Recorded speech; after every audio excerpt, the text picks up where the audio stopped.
NA.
Ladies and gentlemen, earlier today we had some absolutely insane action here around Suzuka with Europe, and now this time it's going to be North America on the chopping block for tonight's festivities. 2 splits, 4 races. It's going to get quite hectic here.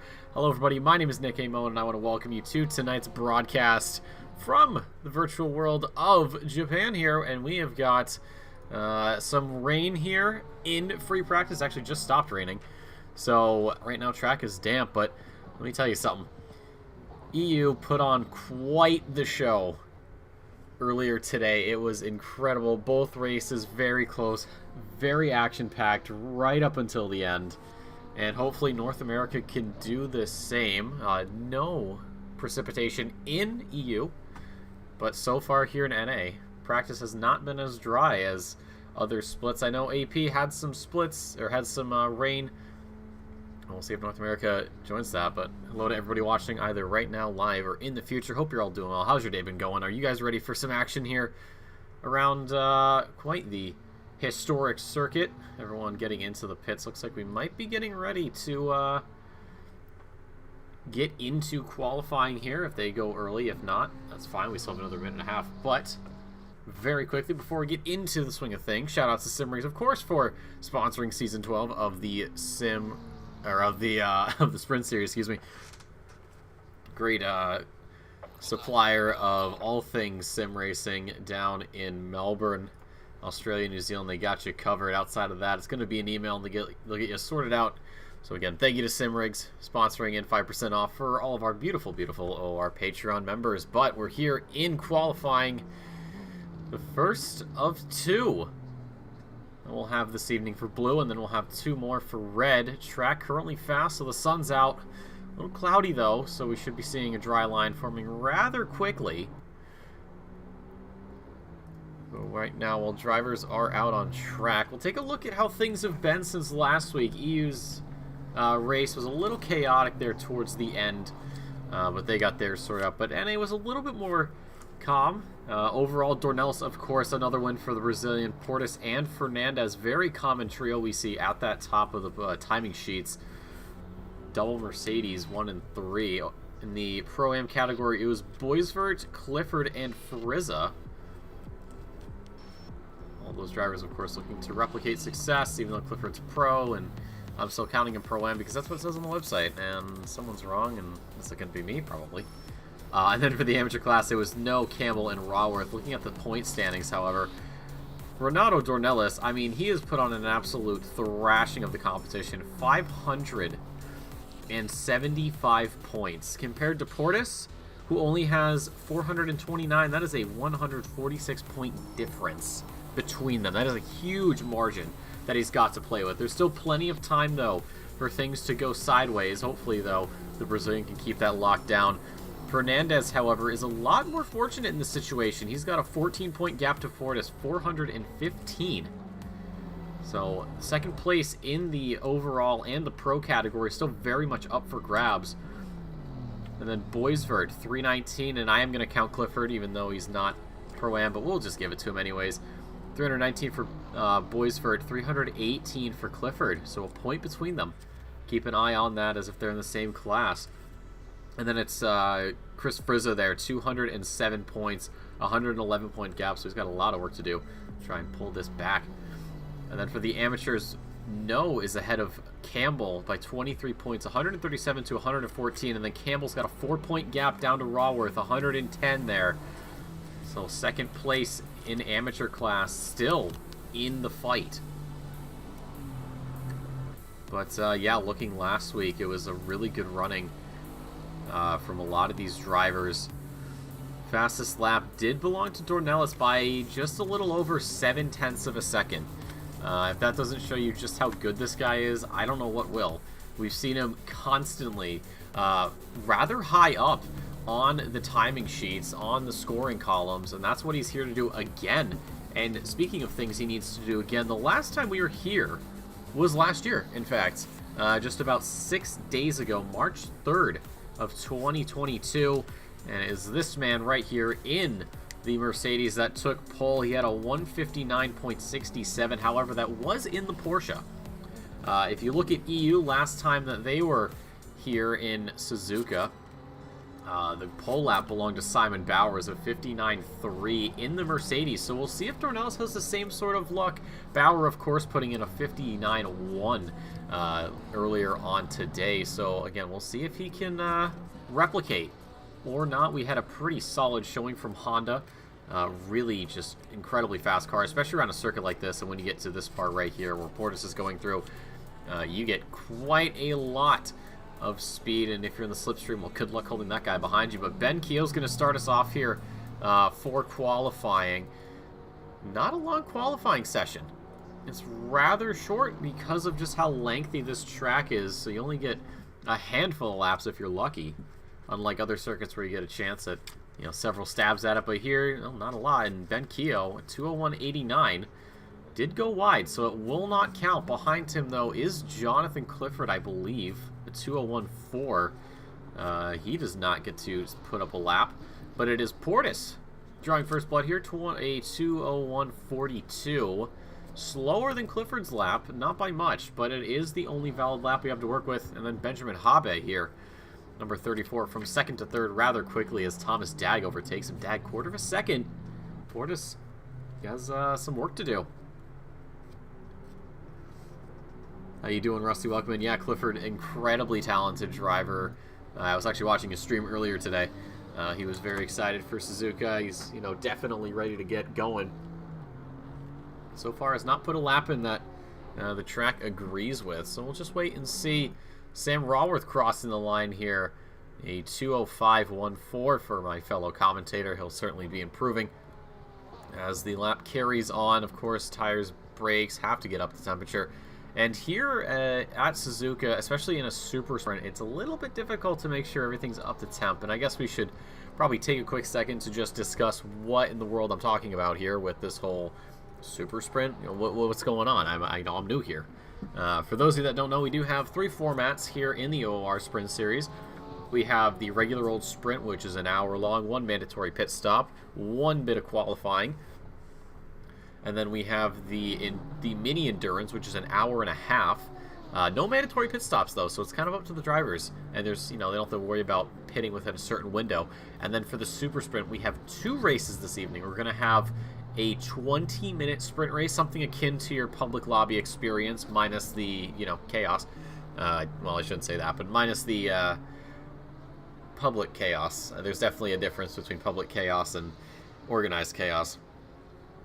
And then what that does, the top 12 are going to set us up, actually, for the first 12 positions. So what I mean by that is Whoever finishes in first this race will be starting position number 12. 11 goes to second, third goes to 10th, so on and so on until everyone's flip-flopped. And then everyone from 13th and beyond will have to go back out and qualify again. So if you have a favorite driver who happens to just lean outside of that top 12, what you'll end up doing is, well, taking whatever position they finish in that second qualifying round, adding 12, and that's their starting position. And then we'll get ready for a 40-minute race. The race director will be calling those reverse grid ordered cars up in the order they need to be in, and then from there everyone else will follow suit, and then we'll get ready. And things get a little bit crazy, because you end up having, 12th compared to first, usually the slower drivers, and that causes a lot of problems for some people, as they really struggle to, well, get around, as it seems. Let's check with Louis Campbell here. 1:15, McLaren hasn't set a time yet. 2:08.60 is what he has to work with. And we'll see if he can get a little bit better than that, maybe put something in. And as I say that, a 2:09.6, still not a valid lap. So he's got some work to do. Renato Dornelis, there it is, the 59.84. Not quite the same as we saw last year when he was in the Porsche, but definitely still finding his stride. He does have another chance after this, so not quite final lap here just yet. Kenneth Portis, P4 at the moment. A couple tenths up on his personal best. This would put him into the 2-minute range, but still quite a far cry from Dornelis' 1:59. And I do agree with you, William. There is a lot of fun to be had with these super sprint races. A lot of chaos. The first, I always think the second race is a little bit more chaotic. Because, you say, oh, it's, an extra 20 minutes. You go from 20-minute sprint race to a 40-minute sprint race. How is that more exciting? Because, well, now these faster drivers have to pick their way through the field. And by the time we get to the 20-minute mark, for them, it feels like the race probably just started. And all the sorts of chaos that can ensue. Riddle time. Glad to have you in, of course. Glad to have everybody on. Portis crossed the line 2:08. So that was the improvement we talked about earlier. Another person on an improvement, Ike Raulu in the Honda. A lot of Hondas here compared to EU. I think we had a couple, and this time we have 3, which is slightly more. We get there. Of course, we'll be joined later on by Sam Raworth after this race. He's, obviously out on track at the moment, so it's a little difficult. Maybe I'll call him up. We'll get an insider perspective. But, yeah, not for right now. What we got to look at is Ike Raulu. P11 at the moment. A 2-minute 2.6. So we're seeing actually quite a large spread of drivers and their speed. Dornelis still on top with that 59, and he just improved it. I had to speak at 59.73. And he is on his final flying attempt. So we'll see where he can, or how much further he can put that Mercedes up on the pole. Right now, Ike Raulu looking for a spot in the top 10 here. He's going to have enough time to get around and start his final lap. This start-finish line is not, it's not here. It's actually quite a ways up the grid. You can see it just disappearing under the bumper. And Raulu makes it P7. Are one of 2 Pro-Am drivers in the top 10. And as I say that, Frizza gets booted out by Boisvert. I think that was at the last second. Yeah, it was. Whoa, Boisvert. Beautiful. Oh, what a trip that was. Beautiful save. Saw some drifting earlier in EU. So why not do it here in NA? Timothy Flomger, another decorated driver here in North America, only makes it P5. He had a 1/10 of a second improvement, so that pushes Keo out of the way. 8 1/1000ths under that 2-minute 1 mark. And then we also have Benjamin Habe, P12 for the Aston driver. A couple of tenths up. Who else is on an improvement? Looks like Jonathan Clifford. As I say that, I think got a little bit loose out of one of the corners. Renato Dornelis still even with himself. Rulo, got it. I tried to assume. I probably should have asked him. I think I might have. If I didn't, Ike, my apologies. Thank you, Adam Kramer, for that one. I appreciate you. I am that person who always wants to get last names right, especially as someone whose last name is almost never pronounced correctly. I feel silly for not asking. Better late than never. But no pit stops, Rusty. There are no pit stops here tonight. Not in this 20-minute race coming up, not in the 40-minute race afterwards. So it's going to be a straight shot to the end. If you do go into the pits, it's got to be for something like damage. Renato Dornelis, I don't think... Oh, that might have been Wilson Fernandez, though. Excuse me. Benjamin Habe crosses the line. It doesn't count. Or it does count, but it doesn't really push him up at all. So he stays where he is. Jonathan Clifford into the top 2, splitting the Mercedes pairing of Dornelis and Fernandez. And now we get ready for my favorite part of the night. Of course, that is going to be the grid walk. As you guys know, I enjoy doing it all the time, no matter what. So let's get a nice little look here of the grid we've got to play with here this evening. And as you can tell, it is dark. And if there's one thing I know about Suzuka, is it looks amazing under the lights. Not quite as dark as something like Kyalami, but it can get pretty spooky out there. We'll see how these drivers can manage this one here for this first race. 20 minutes on the clock, and reverse grid ordering to play for. Renato Dornelis, another pole for the Brazilian. It seems like we see him up there quite often. He's going to try to lead us away and maybe make it another lights till flag finish here. Jonathan Clifford joins him on the front row, doesn't let Wilson Fernandez, the fellow Mercedes, have that luxury. He'll be starting P3 alongside Kenneth Portis in the Honda. Honda, of course, very strong here. We saw it in EU and AP and pretty much any time else you play this game. But he's only good enough for P4. Flomger in the Porsche. Top 5 start for him. Ben Keogh is going to be 6th on the grid, joined by Rulo. I got that one right. And then Austin Carpenter, 8th. Thomas Dagg and Frederick Boisvert round out that top 10. And then it's Frizza, Sansano, Habe, Campbell, Raworth, 11th to 15th. And then Horatio Flores and Austin Baxter rounding out those 17 drivers. And of course, the Simrigs BMW safety car will be leading us away here in due time as we wait for the countdown to finish. You can see the lights on the back of the car coming on. So that means we are within those final 30 seconds. And soon enough, we will be getting underway. Final adjustments, of course, to the setups. Tire pressure check, fuel check, traction control, ABS. If you don't hit start, you're starting from the pit lane, and that is never good. We had it happen with the safety car at one point, and hopefully we don't see it again here, because that is never ever fun. But 20 minutes of action coming up here in just a little bit. How much time? Just about 20 seconds to go. Place your bets now. Who's going to take it home here in this first race? And who is going to have a lot of extra work to do at that second race, that 40-minute race following. And then, of course, we'll hop on over to North America Red. And we'll probably catch them, I think, tail end of qualifying or just the start. Or, sorry, tail end of free practice, just the start of qualifying. So plenty of action to come. But safety car peeling away and will lead us on this parade lap. You can see the track is damp. You could see the way the light bounced off of the asphalt as we were on the grid. But you can definitely see it now, that little bit of spray getting kicked up.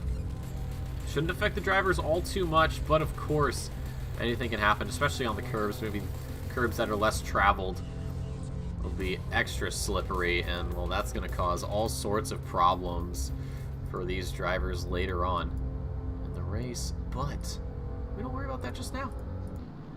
We'll get there when we get there. But yeah, Dornelis, another pole position for the Brazilian, and you can see his teammate there, Wilson Fernandez, and the 888 Mercedes just behind.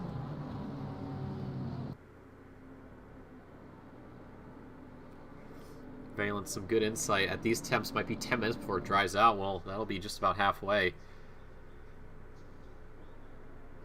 Top 10 battle's going to be feisty at the start. Yes, it is. It's going to be very interesting. A lot of heavy hitters, of course, that high up. And Rulo, the only Pro-Am driver, maybe swinging above his weight.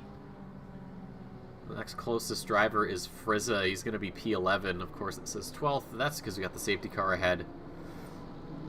Dornelis, though, he's got pretty much one goal in mind. That's just get through turn 1, let everyone battle, and then from there open it up and, well, just hot lap it, really.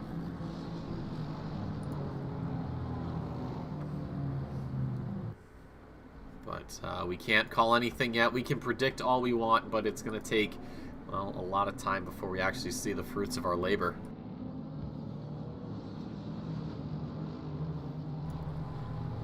But as we pull on to the back straight, it's the safety car still leading us as we do line up double file.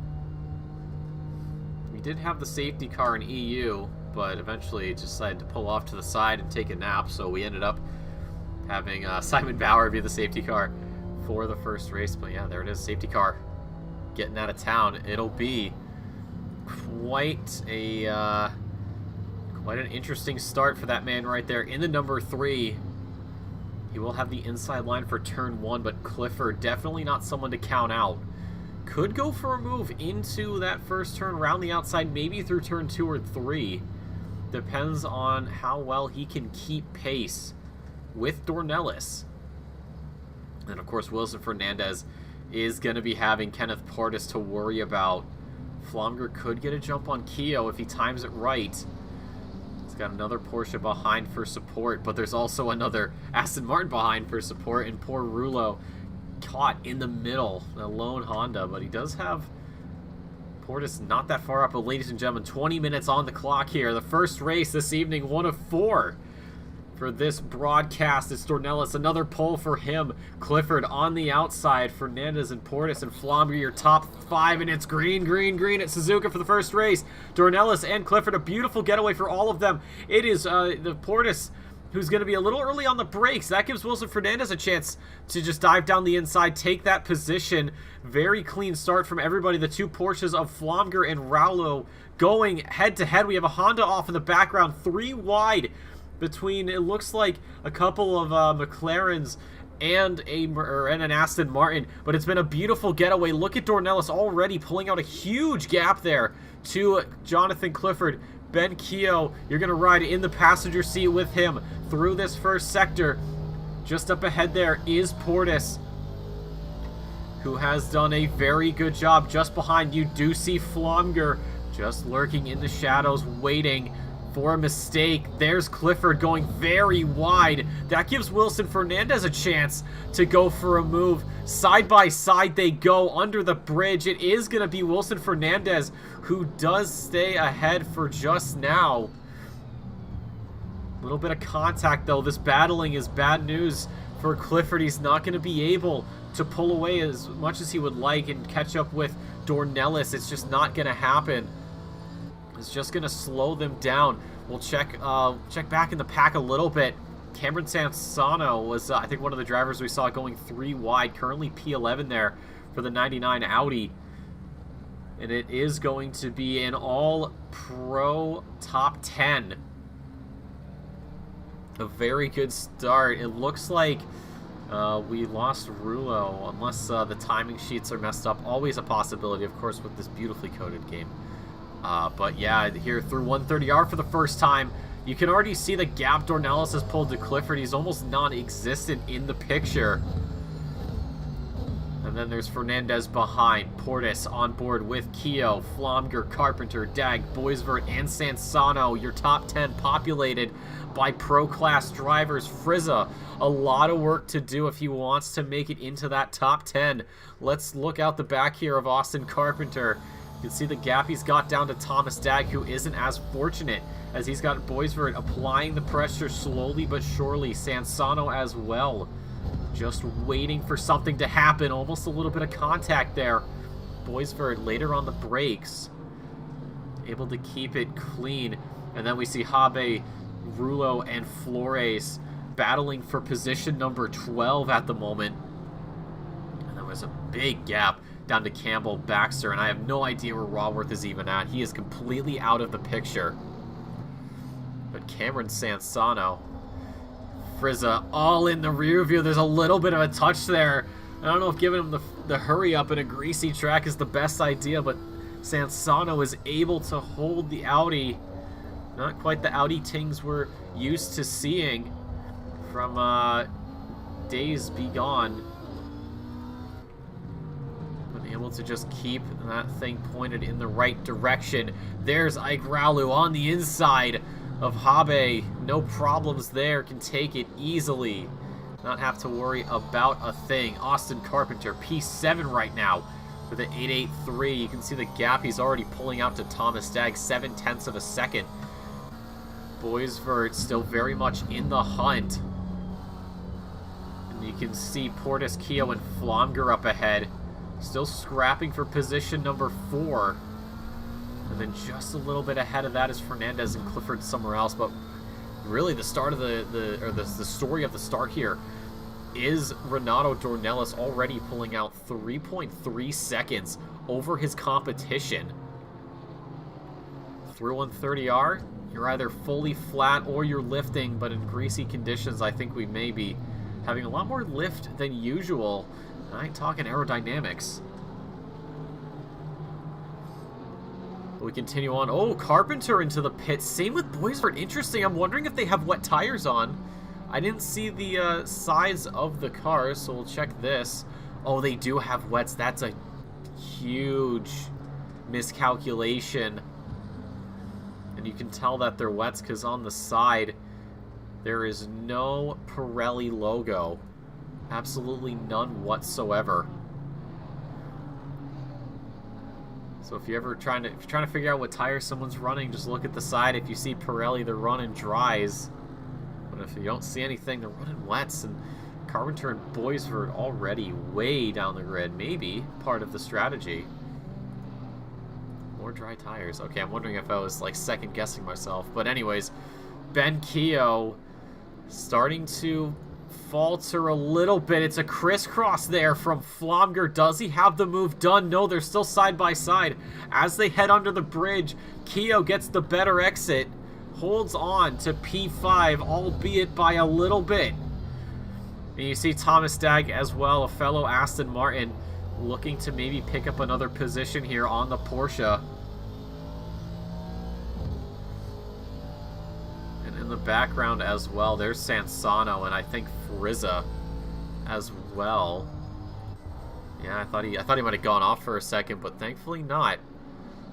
And Jonathan Clifford, despite his best efforts, has not really gotten Fernandez off of his tail. You see him there in the rear view mirror. And then you can just barely make out Dornelis there going through 130R. Ooh, Clifford actually lifting and I think dropping a gear through this corner. Very difficult to take flat out, but even more impossible to take it flat out in the rain.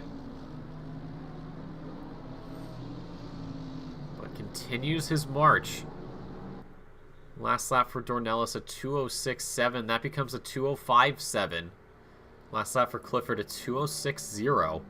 And a 2:05.8 for Fernandez. Could be seeing some changes. Horatio Flores into the pit lane. Looks like another user of the wet tires. Yep, you can see it right there. So that's going to be another change. And you can see these gaps right now that we actually have between all of these drivers just because of the pit stops some have had to go through. It's really shaking things up. And that's going to set us up, I think, for a very chaotic race number 2 later on.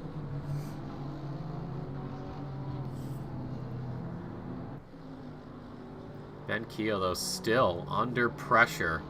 Fernandez with that fastest lap, that 2:05.8.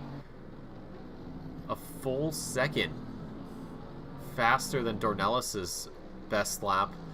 Although Dornelis' 2:05.7 would have been better, but the problem is going wide invalidates that lap.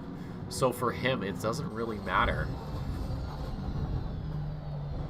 You can see the dry line forming on the track right now. This is where all the drivers want to be, unless for some reason they have those wets on. 15 ambient, 15 on track. So it's pretty chilly here at Suzuka. And very, very dark. Not as dark as Kyalami, but definitely Places where you get a little bit uneasy. Around Spoon and down 130R. Now the Porsche at this point, compared to some of these cars, does not have the top speed advantage and has to rely on the slipstream. And you can see that even though he's in the slipstream of Kyo, he's not really getting anything. In fact, it's almost like he's going backwards. Kyo running into there a bit wide. And that does bring Flomger a lot closer. Maybe a little bit of a cut there. No way of telling, of course. But things have been a little bit more calm compared to EU. EU is very crazy, a lot of action, but NA taking the very, you know, calm approach. We do have a yellow flag out. I'm not quite certain who that was for. And somebody off the track at some point.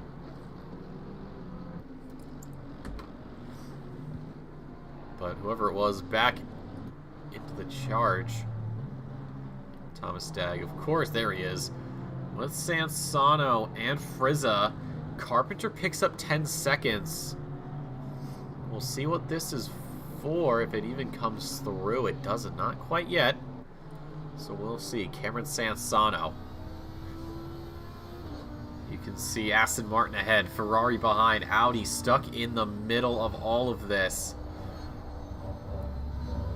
See just how much some of these guys are risking it through Degna 1 and 2. Trying to use all the road they can, but making sure they don't pick up any moisture. Could spin them out. And we've got a situation here. Ben Keogh, I think for a second, was getting a little bit worked up over Flomger. The gap was incredibly close, just about a 10th. Backs out, might have just been because of the corner. Maybe Keogh got it a little bit incorrectly, and that caused Flomger to stand on the brakes to avoid contact. But halfway through, your running is Dornelis, Clifford, Fernandez, Portis, Keogh, your top 5. Flomger, Dag, Sansano, Frizzo, Rulo, your top 10 drivers. And then Tabe, Campbell, Raworth, Baxter, Boisert, Flores, and Carpenter. Everyone 11th and beyond. We had a few drivers go into the pits. They had wets on, thought the track wouldn't dry as quickly.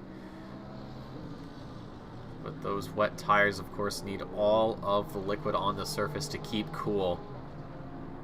If you've ever tried to drive with those wets on, or with those wets on in dry conditions, it is not easy by any stretch. It's nigh impossible. You don't have brakes and your car doesn't want to turn even when you're coasting. Oh, and hold on. Wilson Fernandez. Hold on. Has he gotten around? He has gone around Jonathan Clifford. It happened off camera. It must have been in turn number 1, though. So now it is a Mercedes 1, too. I mean, ain't that something we've heard a lot of before in the past.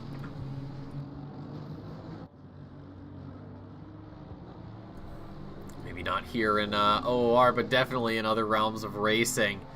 Cameron Sansano hasn't gotten around Dag. Yeah, he hasn't even gotten around Dag. It's Chris Frizza who's actually starting to reel in the Audi a little bit. Carpenter out of the pit lane after a couple of laps. Ooh, a little bit there on the grass for Sansano. Still not certain what this penalty is all about. Maybe we'll get some confirmation later on. Either way, though. Just about 8 minutes to go here. Look at these last laps. Sansano a 2:06.5 for Frizza, 2:06.2, so 3/10. But there is still about a second now between them, and that gap's opened right up. So Chris Frizza not getting a clearly good exit. Oh, a little bit sideways there for Kenneth Portis. But this is where the Honda shines. This is the one spot where Kenneth can really bank on opening up a gap. Keogh in the slipstream, though, gets extremely close, and Flomger as well might be joining in on this. Portis defensive into the first half of the chicane, but able to get back on the racing line for the second half on the exit out of the final corner. Down the front straight, a wiggle there from Keogh. Could invite Flomger to have an overtake into turn number 1, but you can see how far back he is, and even with that slipstream, there's not a lot of space to work with. There's not a lot of road to run with. Not a chance to really get up to speed. So Keo holding on for a little bit longer. Same with Portis. Normally we see this man sort of on his own, but right now that's not the case. He does have Jonathan Clifford ahead, but that's about 2 seconds or so between them. And this is where we're probably going to be staying. Ben Keo, how long have we seen that Porsche in the rearview mirror? That's just what you can do to get in your opponent's head. Just stick in the mirror. Tell them that no matter how quickly they drive, you're going to be right there. And even if you fall back as Flomger has, you will be back with a vengeance soon enough. Get them to look at their mirror at the wrong time. They missed their brake point. Congratulations, you've just given yourself a position for almost zero effort. Cameron Sansano, I think, getting squirrely there out of the corner. Almost invites Frizza on through, and there's Rulo. This is the run up to Spoon. A beautiful looking corner. Extremely cool shots. Cameron Sansano hanging in there. And once again, down the back straight. This is towards 130R. A corner, a left-hander that I'm sure we all have one particular moment we hold very near and dear when it comes to this corner. Especially if you happen to be from Spain, maybe. And you can see just how well these drivers are able to take this corner almost unflinchingly brave. A little bit of wheel spin for Keo, but it seems to have worked to his advantage. As he sticks rather close to Portis. I'm wondering if the Honda's starting to get a little nervous. Keo ducking to the inside, tries to force a late defensive move, but it hasn't worked out all too well. And again, we continue on this fight for position number 4, as well as being a fight for the last position in that top 5. Flomger so very close. You know he wants to go for it. You know he wants to pick this up. He's got 4.5 minutes to do it. Is there going to be enough? Looking at the last laps, Portis, a 2:04.3 for him and for Flomger. Keo, the only driver ahead of that, is a 2:02 or 2:04.2. But he can't really translate that. Flomger doesn't really get that corner, doesn't get the hairpin all too well. And he's stuck losing time as he has before. Thomas Dag, hold on. Can we see what happens here? So this is out of Degn 2, heading down towards the hairpin. And what happens? Oh, the back end just steps out. It's Thomas Dag getting a little too power happy there. Gives up the place to Samsano, Frizza, and I think Rolu as well. And that invites Habe. So for the number 177, what was once a P7 has just become a P10. And that's why some of these corners, it is absolutely crucial to manage your throttle just enough. Because if you get it wrong, that's what's going to happen. You're going to spin out. You're going to be losing these places. Frizza is going to be kicking himself for that. You know he has that corner down packed. You know he has it like a science, and he just pulls a rather amateurish mistake. Keo later on the brakes 1 time, later on the brakes 2 times. Portis holding strong though in position number 4, fighting for his life to maintain it. And he's still got 2.5 minutes to go here before this first race will be done and dusted. I'm seeing a lot of green letters, or a lot of green numbers on the Delta. The track condition finally something a little bit better. It is green, but I don't think we'll be getting to optimum before the end of the race. Look at that, Portis pulling out the gap here. Degna 1 does it beautifully. We're going to look at Degna 2 here, also done expertly. There's Fernandez and Clifford just exiting shot. Dornelis long gone. Got the green flag, hasn't looked back enough. But he's got no reason to. The caliber that man is, it's almost impossible to catch him once he's got all that free air to work with. Seems like no matter what car he jumps in, what the track is, he's going to be making it incredibly difficult for you.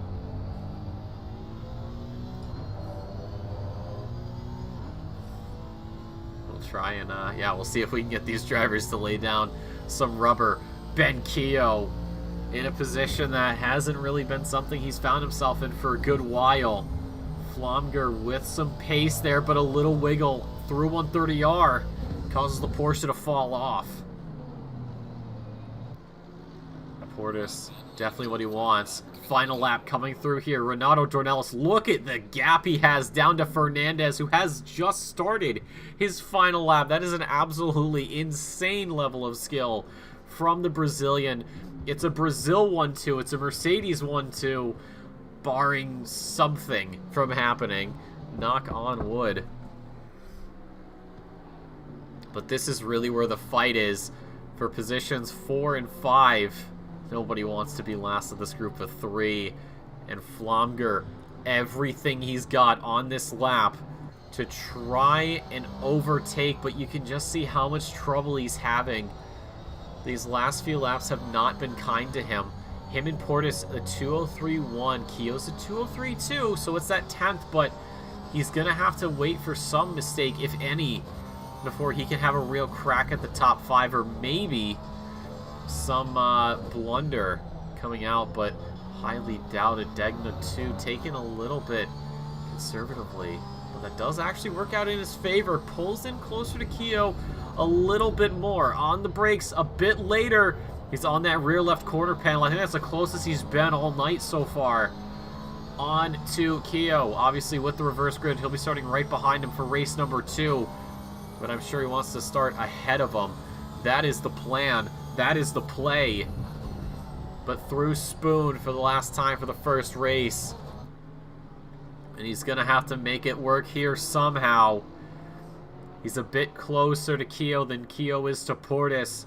So maybe that slipstream will come in a little bit more handy. Will he get it done, though? Into 130R. That's the big question. He won't. He's quite a ways back. Keogh gets it a little bit incorrect. But he may be good. Through the chicane the final time. Portis is still ahead. Flomger with a bit more speed. Out of the chicane. Could this come down to the line? They're both running it out wide. In the slipstream sits Flomger. Is there enough road to play with? No, there isn't. And he'll just have to settle for 6th place. Right down to the wire there. For both of those drivers. Job well done. Kept it clean. Kept it close. Kept it honest. Right to the checkered flag. Kenneth Portis as well.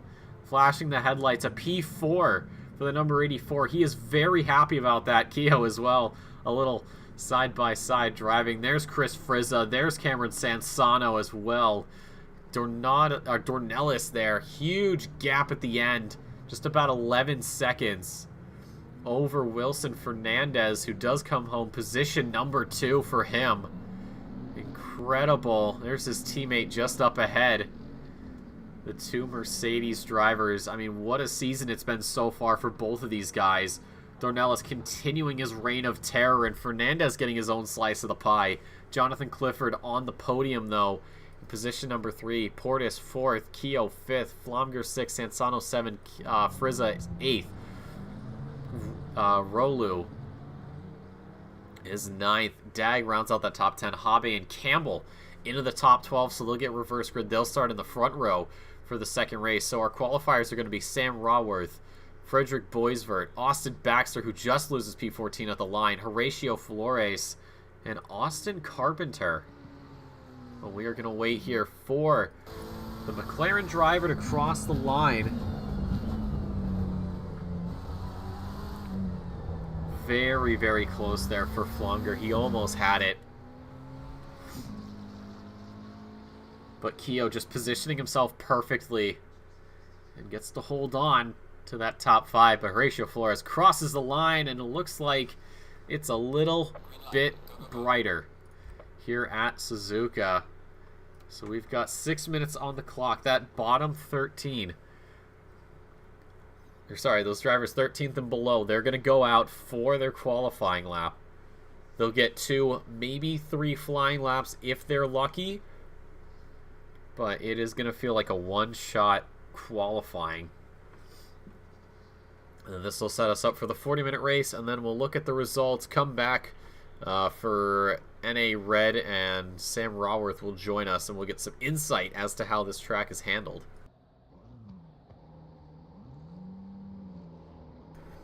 And it's actually Horatio Flores, the first one out, followed by Frederick Boisvert.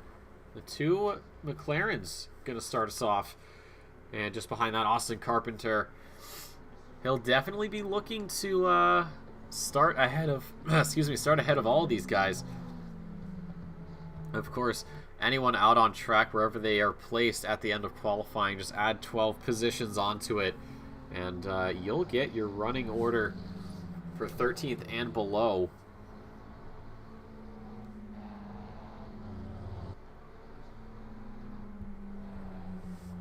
But that was a very calm first race for the most part. There was a little bit of action here and there, but, well, nothing really too crazy.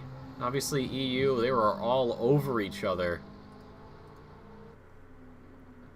in both races. So we'll see if race number 2 has some surprises in store for us, and we still have North America Red to play with.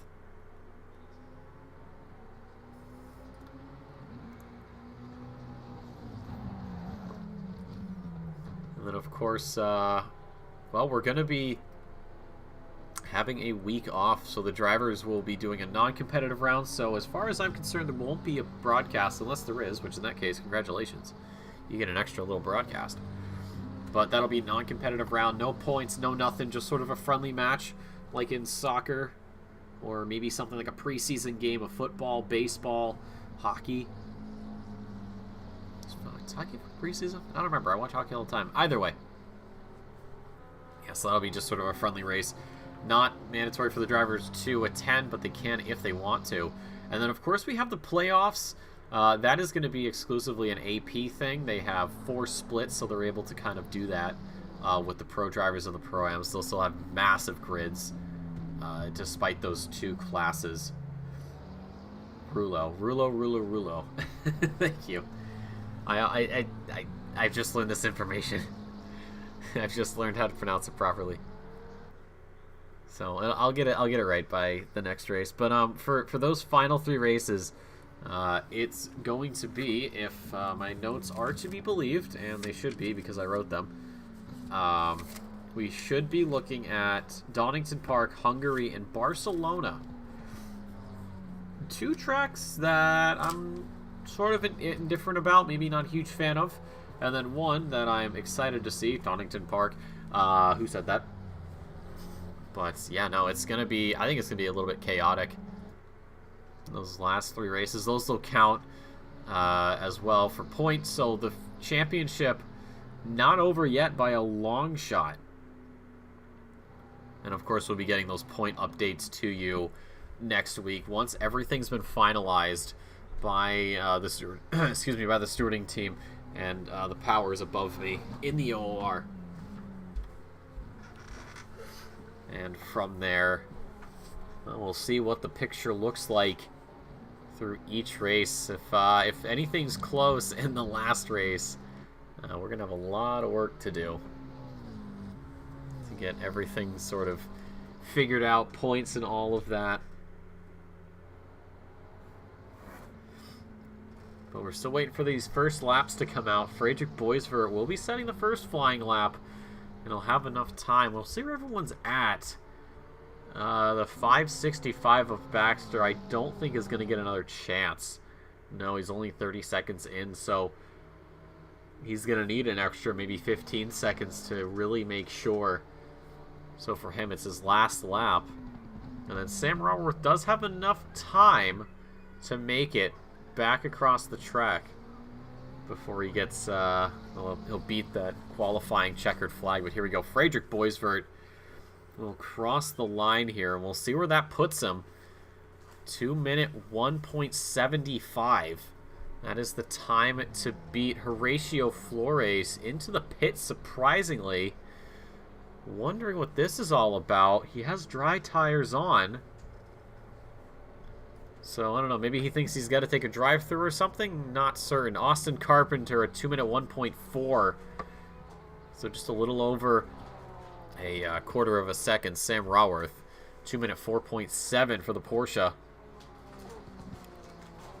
As he gets another shot at it. Austin Baxter doesn't get a valid lap, so I'm fairly certain he'll start from the very back of the grid. And that's going to cause some problems for him. He's got a lot of work to do if he wants to pick up some extra points. But we look to Austin Carpenter. You can see just how much he's throwing that Porsche over the curbs.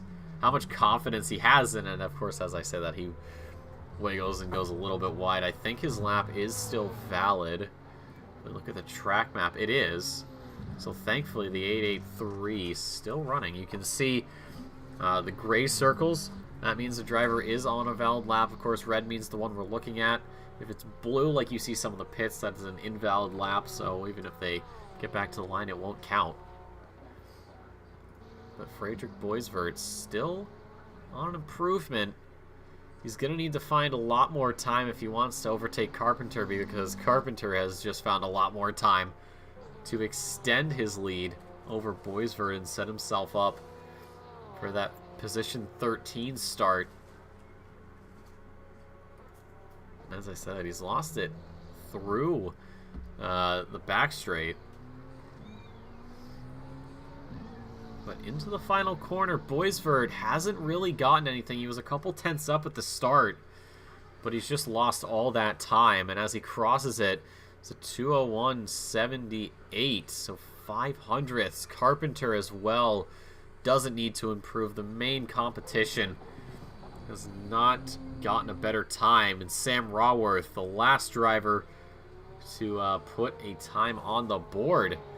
A couple of tenths up. I don't think it'll be enough because he's got 3 seconds back to Boisvert, but this is just more for his own enjoyment. There it is. So this sets us up 40 minutes on the clock here. Race number 2 of 4 tonight. Of course, we'll be joined by Sam Raworth for this second set of races later this evening for NA Red. But now 3 minutes before we get back out onto the racing service. I think it's going to get a little bit more hectic, because now if we just sort of take a look here about mid-pack, Chris Frizzo will give us a nice overview. You see drivers sort of dispersed randomly outside of the top 3. So the race director will call the safety car forward, and then from there we'll be looking at cars going out one at a time. It'll be the top 12 who are getting ordered out. So first will be 12th will be first, 11th will be second, 10th will be third, so on and so on. Once all those cars are sorted out and waiting behind the safety car, those 5 drivers from qualifying, Carpenter, Boisvert, Raworth, Baxter, and Flores, will get to follow behind. And once they're all lined up, we'll get ready. 40 minutes of action ahead, though, and just about a minute until drivers can hit drive. Again, last minute changes, tire pressures, ABS, traction control, fuel load, maybe some camber, maybe some aerodynamics, brake ducts. A lot can go into these cars. And the track optimum next 30 minutes is looking cloudy, so hopefully no rain. But we could be seeing maybe some hidden precipitation just beyond.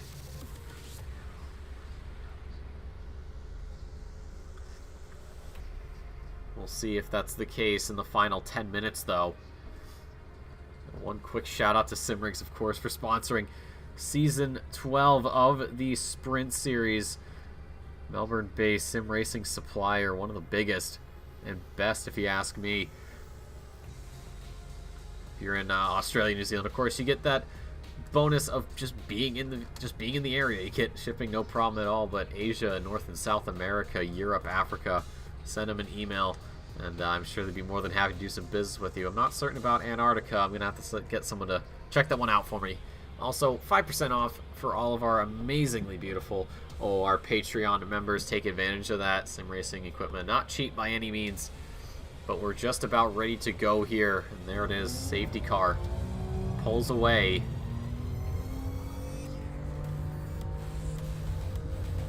And what's going to happen is if we get helicam here, we should be seeing those reverse grid drivers getting called forward. There it is. Louis Campbell will be starting on pole position for race number 2. A lot of work, especially 40 minutes in the race. There's Benjamin Habe. Will be P number 2. And we'll see. Actually, let's see if we can get a straight line.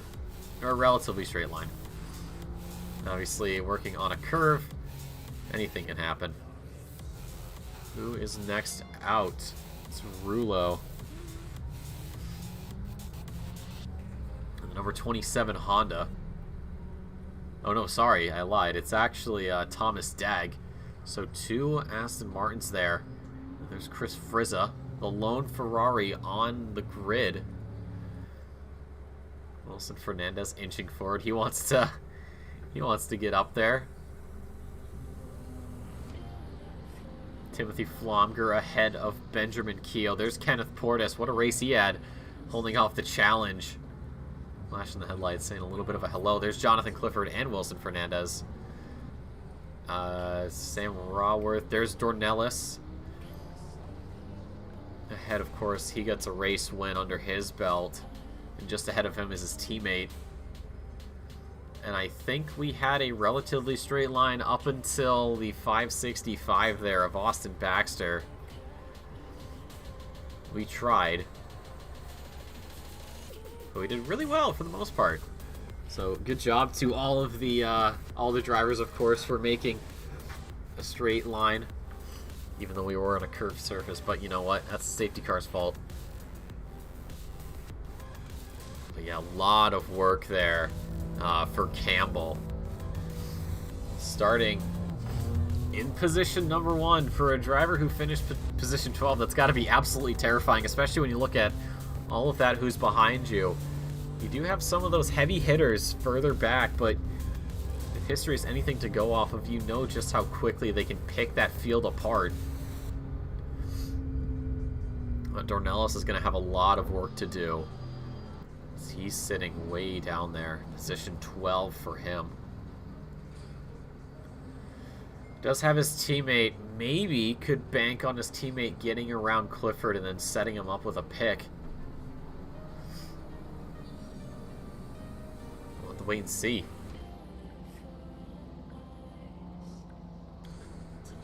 But things should be kicking off here soon enough. There's Habe and Dagg. The 2 Aston Martins into the top 3. Still a cloudy looking sky out there. However, the rain's staying away, at least for the time being. We could see some precipitation later on, maybe. But if it does show up, it would most likely be right at the end. But drivers 2 by 2, it looks like. No, not quite. No, there it is. Yep, so 2 by 2 we go. Down the back straight for Louis Campbell. This must be a very nerve-wracking experience. But he's got the benefit of being in the clean air and not having anyone in front of him. And the inside line for turn number 1. So we'll see if he can convert that to potentially something more. You do see Dornelis there, bottom of the screen, just alongside Carpenter. 2 drivers who have been next to each other quite a lot this season, and even in seasons past have really shown that they are forces to be reckoned with. But it's really going to be All about Dornelis trying to regain as many positions as he can. He's got 40 minutes to do it. Anything can happen. Safety car, of course, parked up there on the side, ready to get going. Louis Campbell on pole. Never thought he'd hear the day, that's said. But today is that day. Benjamin Habe joins him on the front row. It's Dag, Roulo, 3 and 4. Friza, Sansano, Flomger, Keogh, Portis, Clifford, Fernandez, Dornelis. That's your top 10. Carpenter, Boisvert, Raworth, Baxter, Flores. It's a delayed start, manual start from the race director, and it's green, and what a jump there from Roulo to get around 3 cars into the lead. There's Sansano into the side of Campbell. Campbell holds strong, but Sansano gets outie-tinged off into the Shadow Realm, and it is going to be, looks like Keogh there losing a lot of positions, almost getting taken out there by Portis, and Dornelis not getting the best run there at the start. Look at Benjamin Habe from 2nd on the grid down to 9th already in just a couple of corners. Where is Campbell? There he is. He has just bled positions down to P6, really struggling to keep that McLaren in the right direction, keep it from spinning out. Of course, brakes, tires not up to temperature. It's going to be a little slippery out there. There's a lot of work that has to get done. Roulo, what a start he's had, though. Absolutely bolted at the start. No chance to block it. And he already finds himself in the lead here. You can see the pack behind. There's a lot of cars all over the place. This is the run up to Spoon. It's Roulo, Dag, Keogh, the 2 Aston Martins, keeping each other company. Friza and Flomger into that top 5. Campbell, Clifford, Dornelis, Habe, Portis, your top 10. Fernandez falling down to P12 at the moment as he tries to recover from his start. Not the best, of course. He finished P2, but he's finishing lower than where he started. And now through 130R, there's Roulo all over the inside. Not really the line you want. Same with the 2 Astons there. Keogh pulls out to the outside. Now he switches back, tries to get the move to work into the chicane. It doesn't. Has to stay behind his teammate. Look at Jonathan Clifford doing battle with Dornelis, but unfortunately has to let him through. Can't hold the Brazilian back. However, it is a switchback down onto the front straight, but actually doesn't get the best line. So Dornelis up into P6 already. And we've got Thomas... Is that Thomas Dag around? I think it is. I think Thomas Dag is spun at turn number 1. I'm not quite certain what happened there. We'll roll it back, see what happened. Oh, and there's a little touch there from Keogh. Friza having to dodge wide and actually drifting. Almost spins himself out. So that's what happened. A little bit of a touch. I'm sure the stewards will be all over that, trying to figure that out. Thomas Dag all the way down in last place, just plummeting down the timing sheets. This has just gone from bad to worse. Benjamin Habe in position 9. You can see Portis going door to door with Campbell into the hairpin. Portis is ahead, gets the move done well before. There's Fernandez just on the right of screen, trying to scare Habe off the line. You can see him barely in the rear view mirror. And still on the inside, Fernandez holding strong and gets the move done. But does Habe regress? That's the question. No, he doesn't. Decides live to fight another day. Little twitch there from the Mercedes. This invites Boisvert down the inside. A little bit of contact there, but able to get it done. Boisvert picks up another position here. Top 10 so far for the Canadian. And there is Fernandez just ahead of Campbell through 130R. They go door to door. Fernandez, self-inflicted, spins himself, catches it, and drops way back down well before he started. And now he's got Carpenter to deal with. I don't think that's going to be as easy as drivers he's gotten around before. Carpenter, very talented, very good driver. And he is going to make Fernandez work for this position. But with the slipstream down to turn 1, I may have spoken too soon, and Carpenter just gives it up. Maybe recognizing that Fernandez is quicker and thinks that it might be better if he just stays put. Ben Keogh in position number 2. Possible penalty on the way, should the stewards deem it as such. With Flonger behind. Flonger fastest lap at 2:01.5 so far. Not the fastest we've seen all afternoon,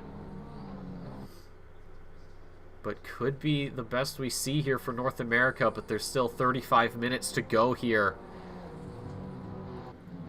We've had a lot of action here. This is the beauty of these super sprint races. You get a lot of action because of the reverse grid order.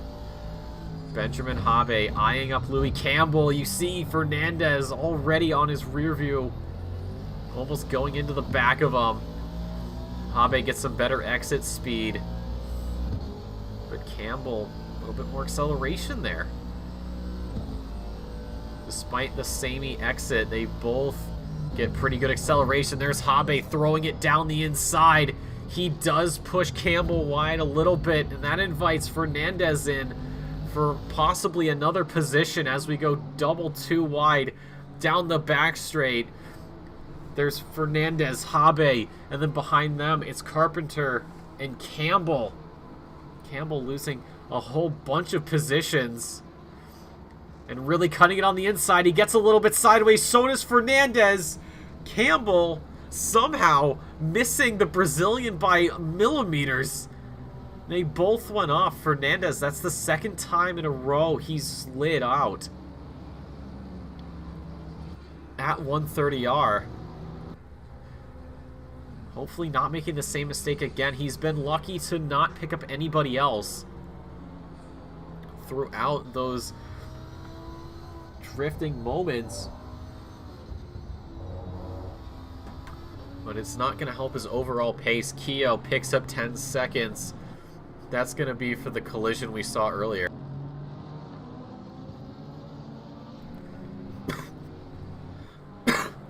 Sorry, hold on. I'm like trying not to die right now.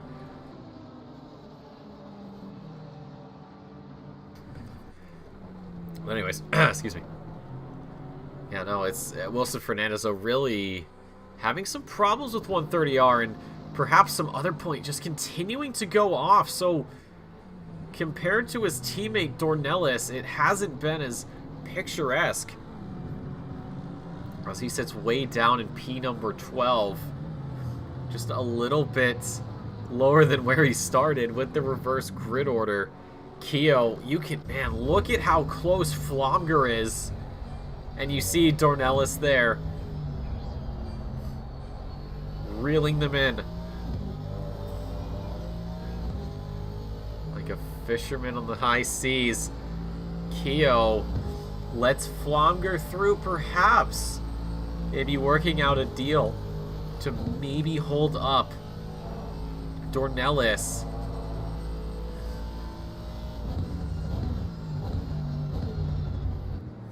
We'll see how long that can go on for. So Flonger overtaking the lead there, perhaps just given the lead. Mike Rulo hasn't gotten Clifford out of his rear view. Clifford's stuck very close here. You can see all the way to the inside. Back to the outside. Wants to try to break the slipstream, but obviously not going to happen. Mainly just wasting time, not really giving Clifford a door to work with.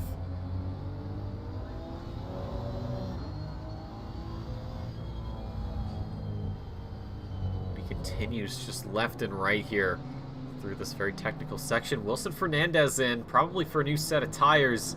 He has cooked those things. That is not going to help for grip at all.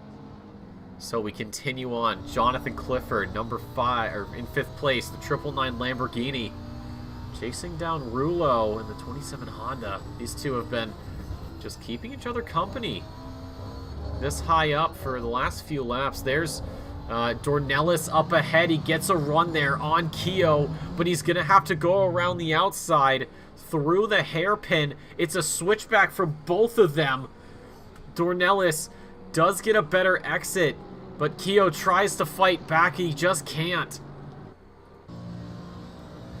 even with the slipstream, just a little too much for him to handle.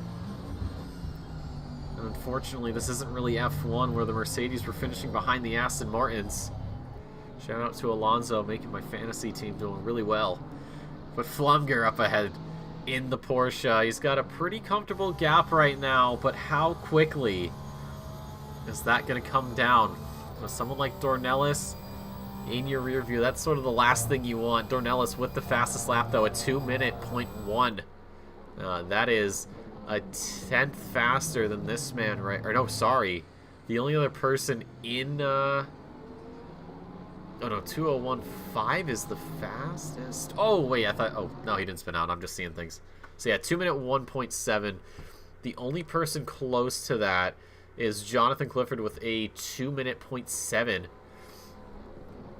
And Dornelis just goes another 0.6 quicker this lap than Flomger.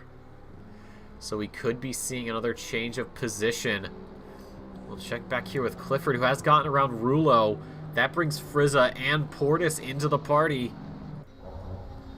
We could be seeing a four-way fight for 4th. We check back up. Wilson Fernandez rip. What happened? Is this a mechanical issue, an equipment failure? Is this the tires? What is it, my friend?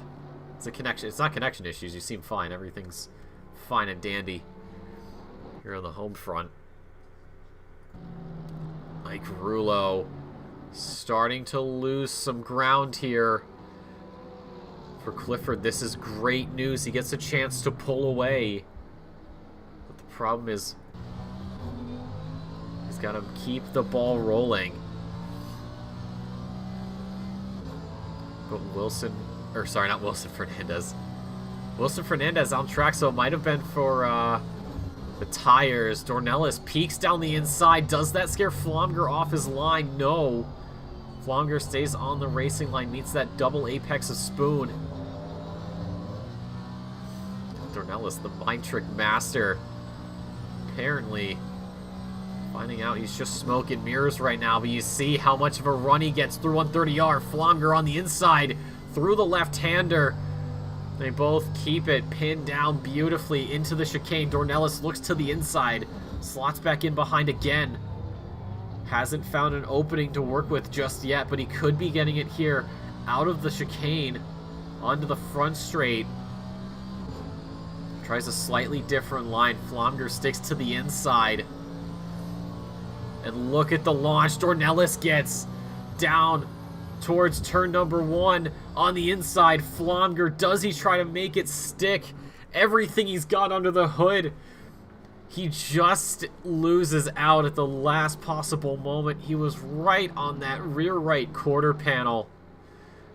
But there just wasn't enough for the Porsche to work with, and he has to settle for P2. So now Dornelis, it's like race number 1 all over again. Now he's just got to work on turning these laps out and getting to that checkered flag. For someone of his caliber, I can't say I'd really be too surprised. As a reminder, Dornelis in the lead of the championship, 575 points. Second place is Portis, 429. That's a 146 point difference. Unheard of, but not the or actually not the only person here in North America with 500 points to their name. We'll get to who that other driver is soon enough. Jonathan Clifford, I think he might have gotten a corner a little bit incorrectly. That invites Rulo up to gather some ground here. Frizza and Portis are behind. We'll take a look here. Portis still keeping it relatively close. Gets onto the curb. Little bit of a slide there. Saves it. I don't think Portis can catch up, however. But with the slipstream in a Honda at Suzuka, home field advantage there. The Japanese manufacturer, 130R, he's closer, but he has to back out. He can't risk it bounding over these curbs. Some cars able to handle them quite well. Others a little upset when you change how the car rides. And Jonathan Clifford, despite an earlier blunder in the lap, does open his gap back up. Here's Portis in the slipstream, weaving side to side, finding where his line is going to be. Frieza sticks it on the inside, but can Portis make it work around the outside? We've seen him do it before. Can he do it again? It's door to door here. Through into the S's, and Frieza has to just stand on the brakes a little bit more. And for Portis, that's up into P number 6. He's got Rulo ahead if he wants a top 5 finish, a fellow Honda. Clifford, Keo, and Flomger a little further if he wants that top 10, or just top 5, top 3. There's Sansano doing battle right now. Thomas Dag, it's so incredibly close. They could reach out and close each other's mirrors if they wanted to. Still on the inside, Sansano not giving up this position just yet. This is the battle for P11. There's almost some contact there as we head towards Degna 1. On the inside, Thomas Dag does pull out ahead. Sansano behind through 2. And for Thomas Dag, hard fought and makes it his own. You can see the hood there of Sansano just bouncing all over the place. Probably has some front end damage. Austin Carpenter, Benjamin Habe, the battle for P9, up to Spoon. Carpenter in the Porsche here. Not the best top end. So he's going to bank on the slipstream, giving him the boost he needs to get around. And then hopefully throughout the lap is able to just pull away a little bit more each time. Timothy Flomger really starting to falter here. Ben Keogh, despite that 10-second penalty that will get applied later on in the race, is doing quite a great job staying as close as he can. Rulo, you saw the gap to Portis at the start, and it's already been, I wouldn't even say chiseled away, it's been mined away, blown away. As Portis now hot on his heels. He backs out into the corner, but a slightly different line will pull him in a little bit closer. Austin Carpenter as well in trouble. He gets around Habe, but can he hold on to this position? Somehow he does, but I don't think he got the best exit. So Habe will reaggress. For right now, we leave this. They're not going to get any moves done through that technical section. Rulo, now he's in a lot of trouble. You can see just how much of that rear view feed is filled up with another Honda. Not what he wants. Through Degna 2. Not a lot of correction on the steering wheel. Nails it beautifully. And actually gains a little bit of time that he can work with. Portis tries a slightly different entry, but it doesn't work out all too well. Here's Benjamin Habe, a little nudge there, a hurry up from Dag behind. It looks like this move happened a little bit ago. The two Aston Martins coming to blows with each other out of the corner, almost side by side. There's Sansano as well in the Audi, waiting for some scrap so he can pick up an extra position. Thomas Dag ahead. Thought about a move down the inside. Sansano way off course. Thankfully able to keep it together. A little loosey-goosey out of the corner, but nothing he can't handle. And now we head down to 130R, side by side, the two Aston Martins, Dag and Habe. Dag on the inside, Habe on the outside. Through 130R they're gonna go. Does Dag hold on, or does Habe? They both keep the cars pointed, but it looks like it is Dag who does come out ahead, albeit by a nose. And Habe has to just settle back into 11th. All that time he spent getting ahead has been erased. And Sansano, despite the fighting, has not gained any sort of advantage. And speaking of drivers who haven't really gotten any advantage, it's Kenneth Portis. Despite how quick this guy is, has failed to find a pathway around Rulo for that top 5. And Dornelis, oh, sorry, I thought Clifford was off for a second. Dornelis, we're not really seeing as big of a gap as we saw as we get just about halfway through this second race. Portis, of course, going to be hungry for that top 5 finish. For him, that's going to be big points. There's Rulo going wide out of the hairpin. And this will be side by side as we head up towards Spoon. The two Hondas really giving each other a run for their money. And it's just Portis backing out again, although scares Rulo off the line. Rulo has to back out of that, almost goes into the side there, and Portis, cold and calculated, makes it into the top 5. But he's still got 20 minutes to go if he wants to close it out. And you see Frizza and Boisvert behind. That'll be the battle for P number 7. Frizza's last lap, a 2:02.06 for Boisvert, a 2:01.8. So a couple of tenths is that difference. And the question becomes, does that trend continue? Or do we see some changes? Campbell into the pits. Not quite certain what that's all about. As we cross the line, Frizza, a 2:02.5, a 2:01.3. Boisvert, that's a huge amount of time. Huge amount of wind taken out of Frizza's sails.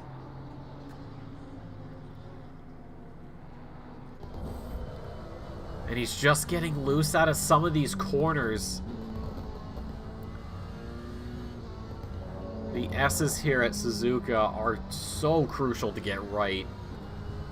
How much time you can lose here. Sometimes you measure it in what feels like in years if you get it just slightly wrong. You see Rulo up ahead and Portis just a little bit out of shot. And Frizza just bouncing over these curbs. But nothing to worry about except for, well, a bright blue colored McLaren behind, driven by one Frederick Boisvert from Canada. The number 1 car currently in number 8 on the scoring sheet. Of course, Boisvert not last year's champion as far as I'm concerned. But he'll take the number 1. He'll take those sort of bragging rights home. You know how it is with him. I think, I did write it down, yeah, Boisvert wasn't really in the running for the top 3 spots in any category.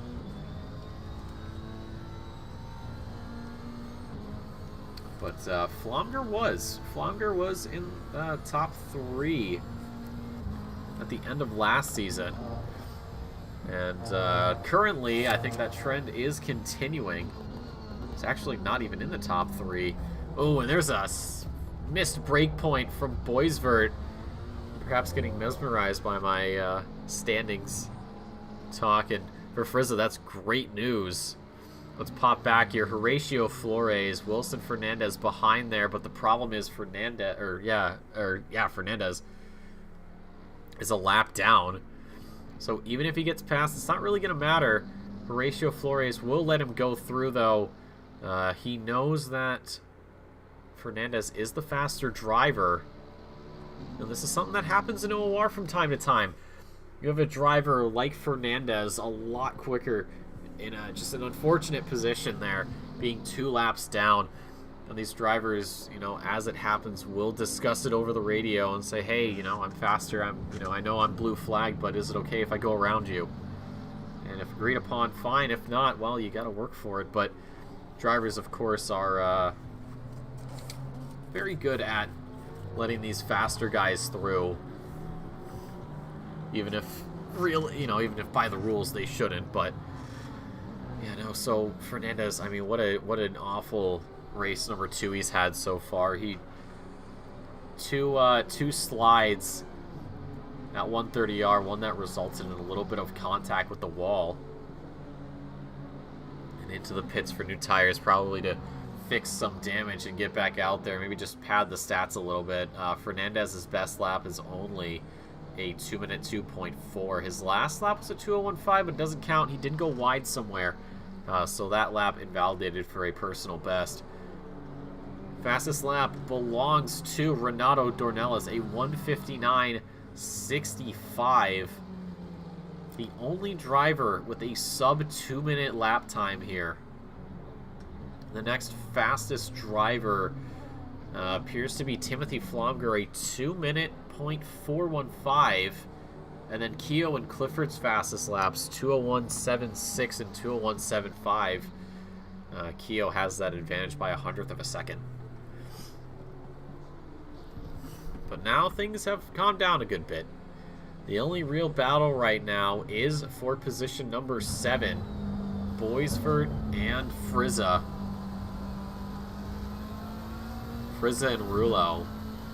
Only 2 of the 4 Pro-Am drivers in the top 10. And for Frizza and Rulo, that's very good, because the next person in Pro-Am that's close is Habe, but he's only in position 11, and, well, he's got a lot of space between himself and Thomas Dagg. Thomas Dagg right there. There he is in the Luigi Autosport. Aston Martin, what a great livery. We have some... I always like to just give props where it's due to some of these liveries. Look absolutely amazing, especially over in EU. I know one driver whose car I love watching is Eugene Vinogradov. Incredibly fast Russian driver, amazing at what he does. He's got one of the coolest looking Porsche liveries I think I've ever seen. He certainly does show it here in NA Blue.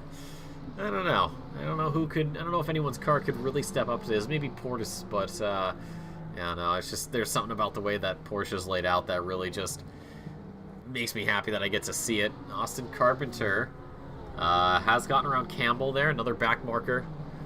And I think just behind that is Sansano. Or no, sorry, I believe that's Dagg, rather. But yeah, around that. Whoa, hold on. Chris Frizza. He's got a couple of tenths, though. Boisvert trying to pull out every trick in the book here to get around, but he just can't. Every time he gets close, something happens later on in the lap, and he just falls behind. Although he is 6/10 quicker in the slipstream, Frizza plants it in the middle of the road. Doesn't really give him much of an opportunity. It's door-to-door through turn number 1. Is this what Frederick Boisvert needs? He backs out. Maybe tries for a bit of a switchback. Almost into the right side there of the Ferrari. But again, just squandered. Can't find the room. Can't make the move stick. Deja vu all over again. And unfortunately, it ain't the tofu delivery kind of deja vu. And he continues to stare at the back of Frizza's Ferrari. They say if you look at something long enough, you'll start to love it, but I am certainly thinking that this is not a lovely sight for the Canadian.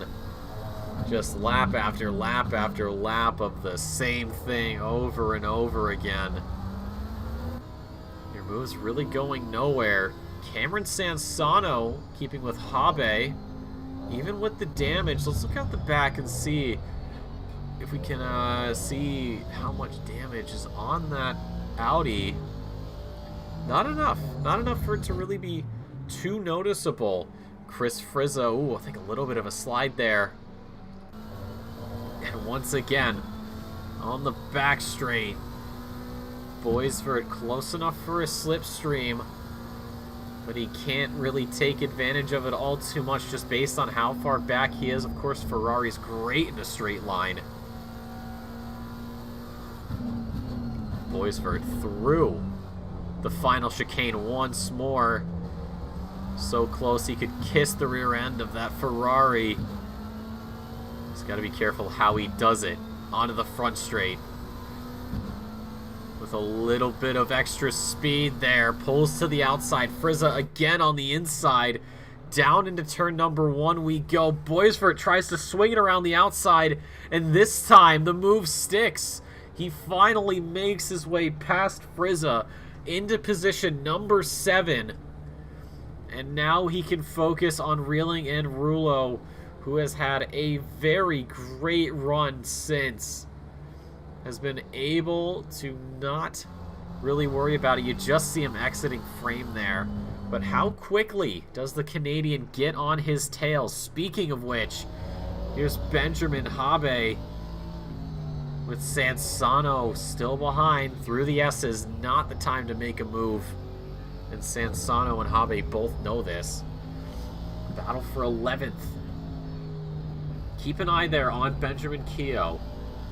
Number 33 in position number 3 with 10 seconds added on at the end. The question is, how far down is he going to go? Once we get to the checkered flag in just about 10 minutes. How many positions will he lose at the end? Cameron Sansano, despite a little bit of front end damage, it looks like, it's actually done a very good job of keeping up. Benjamin Habe misses his break point. Where is he? There he is. But maybe it was all part of the plan, as he just stays ahead down the hill and then right back up a little bit into Spoon. So despite that, Sansano is not able to take advantage, and you can see all the scuff marks on the front of the Audi and the hood. You can just see it popping up a little bit. Whoa, slide there from Sansano. Beautiful save, however. And he's lost a few tenths of a second. That can't be counted out just yet. Through 130R, they both get it perfectly. Abe stays ahead, Sansano still behind. Maybe looking to have the same sort of fate that Boisvert had. Sit behind long enough and then wait for that one little mistake and make the move around. That's what happens a lot here in the OR with just how good some of these drivers are. Just how quickly it all can go downhill. You miss one little break point, one little turn point, even misshifting I've seen has been enough to get a move done. You shift a little too late or a little too early, and your opponent just almost slowly walks into the position and then slowly walks out ahead of you. And there, at that point, there's nothing you can do about it. And then from there, it's about doing all that work again and trying to, well, get back around. And for some drivers, it's right at the end, right at the worst possible time.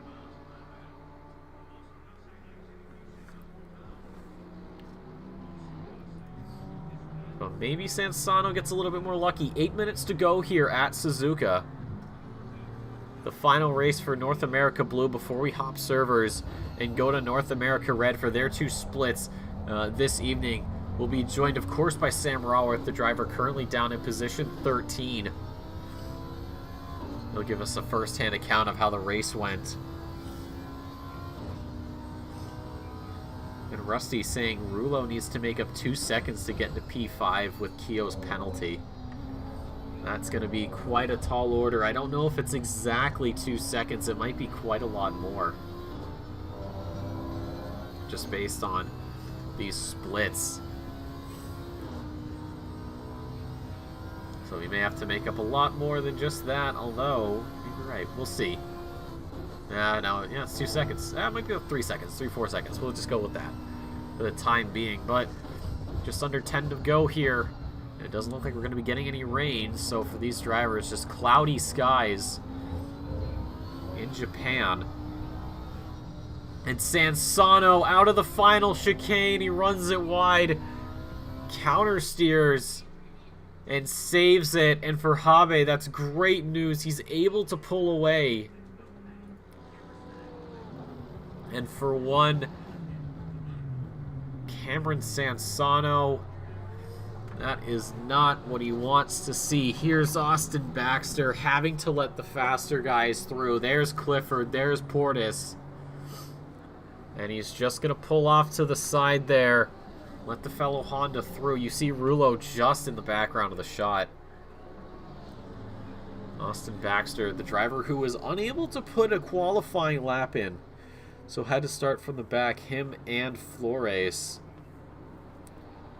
Two drivers that had to sit there and fight their way up. Of course, Flores making up some position. Same with Austin Baxter. But the real heartbreaker is this man right here, Wilson Fernandez. He went through 130R once. He slid out went through it again, slid out, a little bit of wall contact, went into the pit lane, and for him, that's sort of the last thing you want.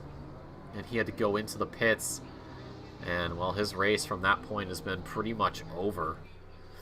Jonathan Clifford does see Ben Keogh ahead, 5.9, we'll call it 6. So for Clifford, if he can just hang in there for a few more laps, this will be a top 3 for the 999. Keogh could possibly fall to 5th, though, unless Portis just decides to really have a bad day. But I don't think any lower than the top 5 is where Keogh would be, unless Ike Rulo, the number 27, can really find some pace here. It's going to be very difficult to do, though, with just 5 minutes to go here. Check back in. Jonathan Clifford, Kenneth Portis.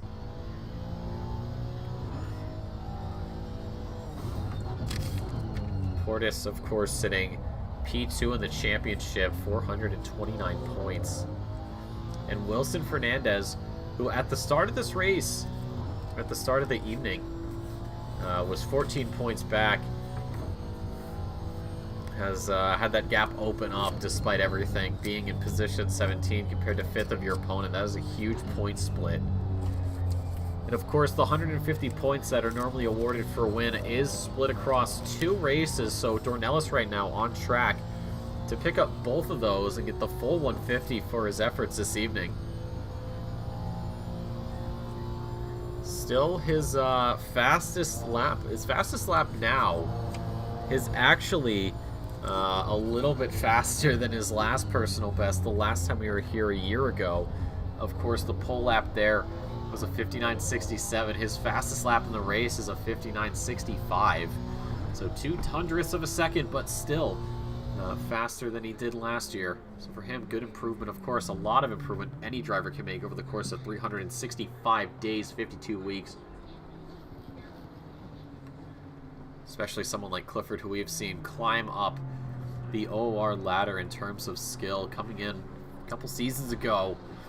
A little bit timid, a little bit gun-shy, but has really found his stride, really found his spot, and he has been making it everybody's problem as he continues to be a threat here in the Sprint Series, season after season, lap after lap. That is exactly what he is known for. This is Frizza behind Baxter. Of course, blue flagged, waiting for the proper spot. There it is. Of course, Baxter will most likely be preparing for Donington Park.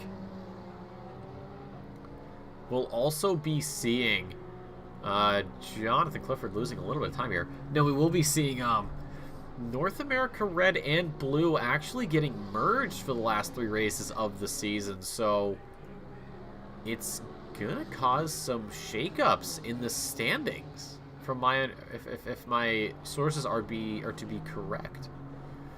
There was a lot of talk about it in the North America Blue and Red chat rooms, mainly just due to attendance and other things. But yeah, from the OOR account, we will be merging the splits for the final 3 rounds. So if you'd like a spot, make an effort to participate. Thank you. This went out to both North America Blue and Red.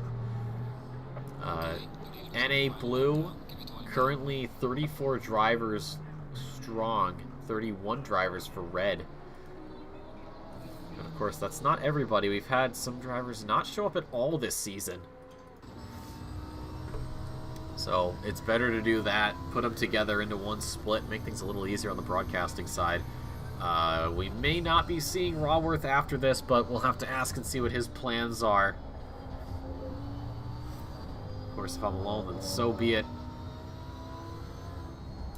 Clifford now under a lot of pressure here from Portis. Still within 10 seconds, though, of Keogh. It's 6.014. However, Ike Rulo in that same spot. All this fighting could put him back. Yeah, 10.1 is a very significant margin. If we look at the track map, yeah, there's Portis all the way up. I mean, there's no chance almost that this happens. And look at Portis really just pushing this Honda as much as he can. Trying to find the time, slightly later braking, slightly different turns. Using all the road he can to find Clifford's weak point, but he hasn't been able to find that as quickly. Frederick Boisvert also very much in the hunt for position. Renato Dornelis, I believe, just now through 130R and into the final chicane. What a race for him. Started in 12th, picked it up, brought it back. There's Timothy Flomger in P number 2. Through 130R as well, keeps it clean. Ben Keogh is going to be losing out this position number 3. Who's it going to be given over to? Will it be Clifford? Will it be Portis at the final flag as we head up to the chicane? Portis, I think for a moment, wanted to go down the inside there, but realized that was going to give him a whole world of penalties to deal with. So out of the final corner, Jonathan Clifford will be onto the podium as he's swerving side to side, flashing the headlights. Him and Portis will overtake Keogh for positions 3 and 4. Does Rulo get a piece of the pie here? Let's see. No, he is going to miss out by quite a significant margin. P6 for number 27. Frederick Boisert makes it position 7 for himself. Frizza into the top 8. Carpenter goes 9. Dag is 10. And who is that behind? Oh, that's Baxter, actually, who's 15th. I thought that was someone else. Benjamin Habe is held off Sansano, although he doesn't get the best chicane. And Sansano almost spins it. I think he saw some light there, but he got blinded by it. And that gives Habe a golden ticket into P11, but Sansano can definitely be happy with P12. All his efforts, all of that happened to him. He was able to collect it up and finish within the top 12. Sam Raworth, co-commentator. P13 for him. And I believe that's Wilson Fernandez into the pits, a night that he certainly wants to forget. Raworth crosses the line, and we wait on Horatio Flores as he comes out of the final chicane as well. Wilson Fernandez, I believe, will be crossing that start-finish line. But ladies and gentlemen, that's going to do it for North America Blue here this evening. What if race number 2? It was very calm in race number 1. But race number 2, that reverse grid, of course, working its magic and showing us just how much chaos can unfold here in the Sprint Series. So we wait for things to get moved forward. Of course, Wilson Fernandez in the box at the moment, so I'm sure he either 1 will get off the jacks and go, or 2 will just move things on ahead. Yeah, definitely not the night he wants, finishing stone dead last. And that's going to be quite difficult to kind of wrap his mind around. A couple of spins, or a couple slides, a little bit of damage, and for him, just all over. But we will get moved forward here in just a minute, and then we'll be able to head over to North America Red. Should catch them again just as they come out of, or towards the end of free practice. And we'll be joined by Sam Raworth in just a moment. We're still waiting, though. There it is. We finally got moved forward. So, ladies and gentlemen, let's take a look at the final standings. At least for the time being, they could be swapped over. Things could get changed until we get finalized results. But for right now, it's Renato Dornelis ahead of Fernandez and Clifford. Your top 3 overall in the Pro-Am category. It's Frizza, Rulo, and Habe. And then amateur class, Campbell takes home bragging rights over Raworth. And then for Flores, all by himself in silver. Of course, the Simrigs BMW safety car in a class of its own. Looking at race number 2, it's Dornelis back-to-back wins. Can you really say that you're surprised? Flomger makes it P2, and Clifford onto the podium because of Keogh's penalty, which puts him down in 5th. Portis picks up P4 for his efforts in the Pro-Am category. Rulo again, Frizza, and Habe, your top 3 amateur. Raworth decides that it's his turn to be ahead of Campbell. And then a floor race and safety car, of course, on their own. But ladies and gentlemen, we're going to hop servers here and get ready for some North America Red. Look at the top radio screen. It's NA Blue. Now it's gone. Now it's NA Red. Who's to say we don't do magic here at the OOR? Come on. But let's get things moved over. And we'll get ready for the arrival of one Mr. Sam Raworth whenever he decides to pop in here. Gotta make sure I find the right server. This one. Here we go.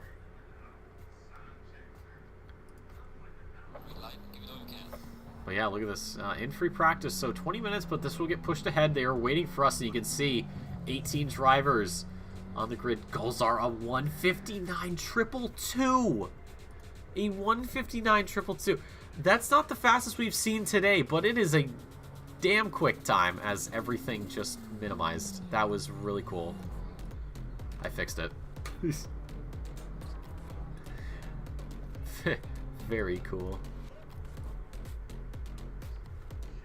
I am fresh. Hold on, I'm just getting everything moved around. There we go. All right, we're in. We're cooking with fire. Tommy Kogan enters the server. Stefano Palladini. No, my liveries are working. Big plus. But we'll get ready to see what North America Red has in store.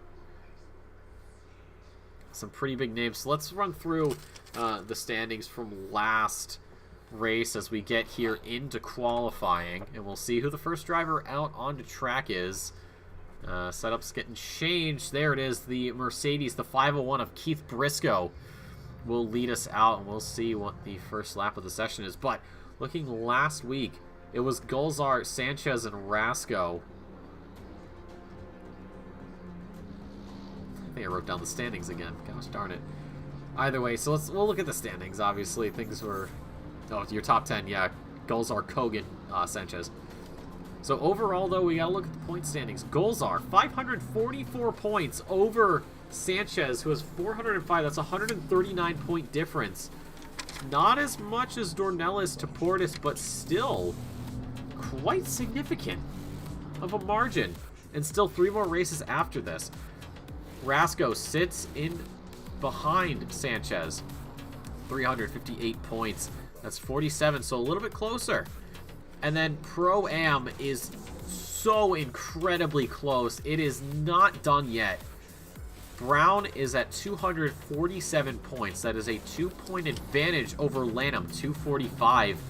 And then a 1-point advantage to Darren Wicks, who has 244. So Pro-Am, should this keep up, we are going to see go right down to the wire. And then in the amateur class category, Platt, 4 points over Luke, 123 to 119. And then there's a pretty big canyon there. 54 points to Doring with 65.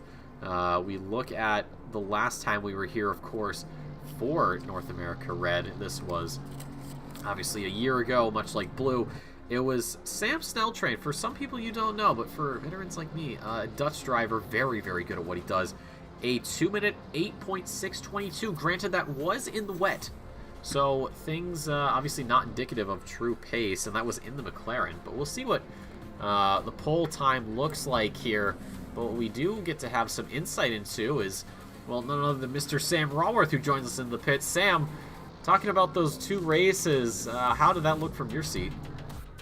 Well, the first race looked like I was screaming the entire time. Okay. But the second race looked like a bunch of hot laps. You know, it's interesting because you come into the first race and it's dark, it's damp, and it's cold, but it's only damp, so it's going to lighten up. So strategy just kind of went out the window. Everyone was just clicking buttons, and I think I spun 3 times in the first 2 laps because my tires were so cold. But I turned out, you know, P13 both races, qualified P3 in the middle, so good enough for me. I think I got some good points.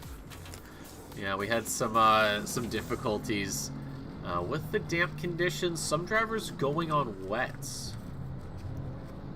Did they really? Yeah, we had a few drivers on the wets. They saw the damp circuit, thought maybe the dry line wouldn't come about as quickly as they would have thought, but clearly they were wrong. We had some names that we don't normally see very low down on the standings being in that second qualifying session. And then obviously race number 2, someone like Wilson Fernandez, 2 slides at 130R, able to catch both, but there was contact with the wall during the second excursion, and that put him all the way in the back end, going to the pits. But yeah, it was a crazy second race. Not as hectic as EU though, by any means. EU was a lot more fireworks. Yeah, I mean, NA Blue is very, very clean this year. I don't think we've had very many safety cars or just massive pileups. Knock on and wood, Sam. things Knock sort on of. wood. Knock on wood. Isn't the season more or less over? What? No, we have 3 more races after this. We have. Oh right, we don't have the pro whatever stuff. Yeah, we don't have the finals on like AP. Mm-hmm. But continue on. Still, clean racing. Makes for exciting up front. For me, it's more or less just keeping consistent and sort of practicing. So my times actually got faster and faster. So I ended up getting a faster lap during the race than I have in qualifying. Just sort of nice out there, but hopefully we get more people joining, or at least more joining per race, next season. And maybe we get more of a split of skill level, because I don't know if you've seen the skill level in blue, but I think it's like 75% pros. Mostly, yeah. Yeah, so might just be a little bit more interesting to have fights all around rather than just a nice big pack in the front, at least for me. Yep, and here comes the rain. Gulzar just put in excuse me, a 59.05. And I think that's it. I don't think anyone's going to improve with the rain coming down. It's still optimum, but how quickly can it change? Yeah, it's still optimum. It's also not up there. It's fast. How quickly can it change? Faster than I can see it. I did mention in the broadcast for Blue how we will be having a split merger for those last 3 races. I'm sure you're aware. Mm-hmm. How do you feel about that? And given the competition we have, I mean, personally speaking, Dornelis versus Gulzar, that's a battle I've been wanting to see for a very long time. Yeah, last season, we had the splits combined, and it was certainly interesting to talk to the pros because they had such tight fights and they were all very respectful of each other and just had great battles. So on the one hand, it seems like, more people, better driving, that's just good. On the other hand, I'm a little bit confused as what's going to happen with like the points and stuff. I mean, doesn't really matter as far as I'm, concerned, but maybe it'd be nice to get some AM podium or something. And so when they combine the 2 with 3 races left, I'm a little bit unsure about that. But it'd be nice to have some more AMs to drive against, and at least one of them in the in this group. Well, I guess he's a pro-am now, but Darren Wicks is my teammate in enduro, so it'd be nice to be able to practice together. Oh yeah, that's right. We have the endurance race at Imola next week, correct? Yeah, that's sort of why I didn't get much practice for Suzuka. I've just been trying to get my times down for Imola. Yeah, we've had, of course, a non-competitive round here for sprint. Of course, Sam here being one of those drivers that works both in sprint and in endurance. So for him, wouldn't be possible to make both. He's got to choose one or the other. But thankfully, the lads at the OR office have decided that no, we need to keep them separate. I believe, is there one more endurance race after that, or is that it? Like for the we barely series? started. Oh, really? I think, yeah, this is endurance race, I want to say 3 for the season, right? Because it was Bathurst first, and then I think we were at, was it Misano last, or? We had Misano as a mini enduro. Then what am I remembering from? Probably from last season. I think. Yeah, I don't know. Yeah, I think there was a Misano endurance race last year. I think. Yeah, maybe. Could be wrong. So maybe it might have just been Bathurst this year so far, but either way, Bathurst is the number 1, so the endurance season starts from there, and I think there's 9 total. Yep. Or maybe 6. I think it kind of varies. I feel like some year or some seasons we have more enduro, some years we have less. Mm-hmm. Yeah, I think it's they change the rules to see if something works or not. I know because this season, the enduro qualifying is back to the limited number of laps. So you have 35 laps, no matter what, to set your best times, each driver, whereas we had unlimited in the season before. So things change, they experiment a little bit and learn what works and what doesn't. Yeah, that's all part of the process of making these series as good as they can be. Nothing's ever perfect on the first go around, so that's why, we take these seasons to figure things out. But the end of qualifying, though, speaking of which, it's been just a one-shot qualifying, really, with the rain coming down immediately. Yeah, timing was excellent for anyone who got out there, and pretty unlucky for anyone else, but it doesn't seem like it's too much of a spread out from who you would expect where, so it doesn't seem like we have a bunch of front runners that got caught out and now they're starting from the back like a reverse grid, but hey, that's what's happening next race anyway. Yeah, well, I mean, Tommy Kogan, a driver very established here in the OOR, is in P10 right now. He's got 4 Pro-Ams, Briscoe, Kaiser, Lanham, and Wilson that he's got to pick through, and then there's Thompson and Brown, 4 and 5, but the top 3 dominated there, of course, by pro drivers, something we're very used to seeing. Hunter Page not getting a quali lap in. This is going to be quite an issue for the Canadian, I think. Oh yeah, is Brian Rasco still finishing one? I believe... Oh, who's that flying out way ahead? I think that was Rasco. Let's take a gander. Let's see if we can find him. Where is he? Yeah, it is. He just finished, but he doesn't set a lap either. Yeah, so I guess, the question is, do you play a little bit of strategy here? If you're somebody who can fight at the top, do you sort of aim for P12, P11 on this race? That's a fair point, yeah, because you have that reverse grid, and for some of these guys, they may have a better chance. In the second race, we saw a couple drivers take advantage of that and finished quite well, in fact. Someone like Dornelis, of course, going from 12th to 1st, just Dornelis things. But yeah, I think yeah, this has been, for some, like Keith Briscoe, well, that's qualifying for you. And Lawrence Lanham out, I guess, doing a quick warm-up lap. I don't know what the conditions are going to be like on track for the first or second race. I think we had... Yeah, no, we had a dry race both times for EU. So interesting to see that NA's got some moisture. Well, I mean, it's 4:10 that time. Now it's 9:10. There it is. There was we in go. the void there for a second. That was scary. So, I mean, 9 p.m., it's 15°C, probably going to drop the temperature even more. So, quick random button pressing on, try to make your tires into basically giant donuts if you can. And or if you've practiced enough in this, then maybe you've got that set up. But certainly it's not dry and optimum and what you would hope. Yep, and with the there's a 7km/h wind. There was a 1 kilometer in blue split, so a little bit more. I think we had 11. Oh, did you? Yeah, in the first race, someone mentioned 11 or 12. Oh, so slightly different. But let's take a look at this grid. A little bit interesting, given the circumstances, of course, with how quickly that rain came in and just completely decimated any sort of lap. So, who else is it going to be on pole? None other. Hamza Golzar almost breaking into the 1:58. I think if he had the chance to put another lap in, absolutely would have been the case. But another pole position for the Canadian. Stefano Palladini, the man from Brazil, making a statement in NA Red. Makes it P2, and Javier Marquez from Colombia in P3. Spencer Brown P4, and Braden Thompson P5. Not a single American in that top 5. Keith Briscoe, though, leads the charge for the Stars and Stripes in P6. Dylan Kaiser in 7th. Lawrence Lanham keeps him company there on grid row number 4.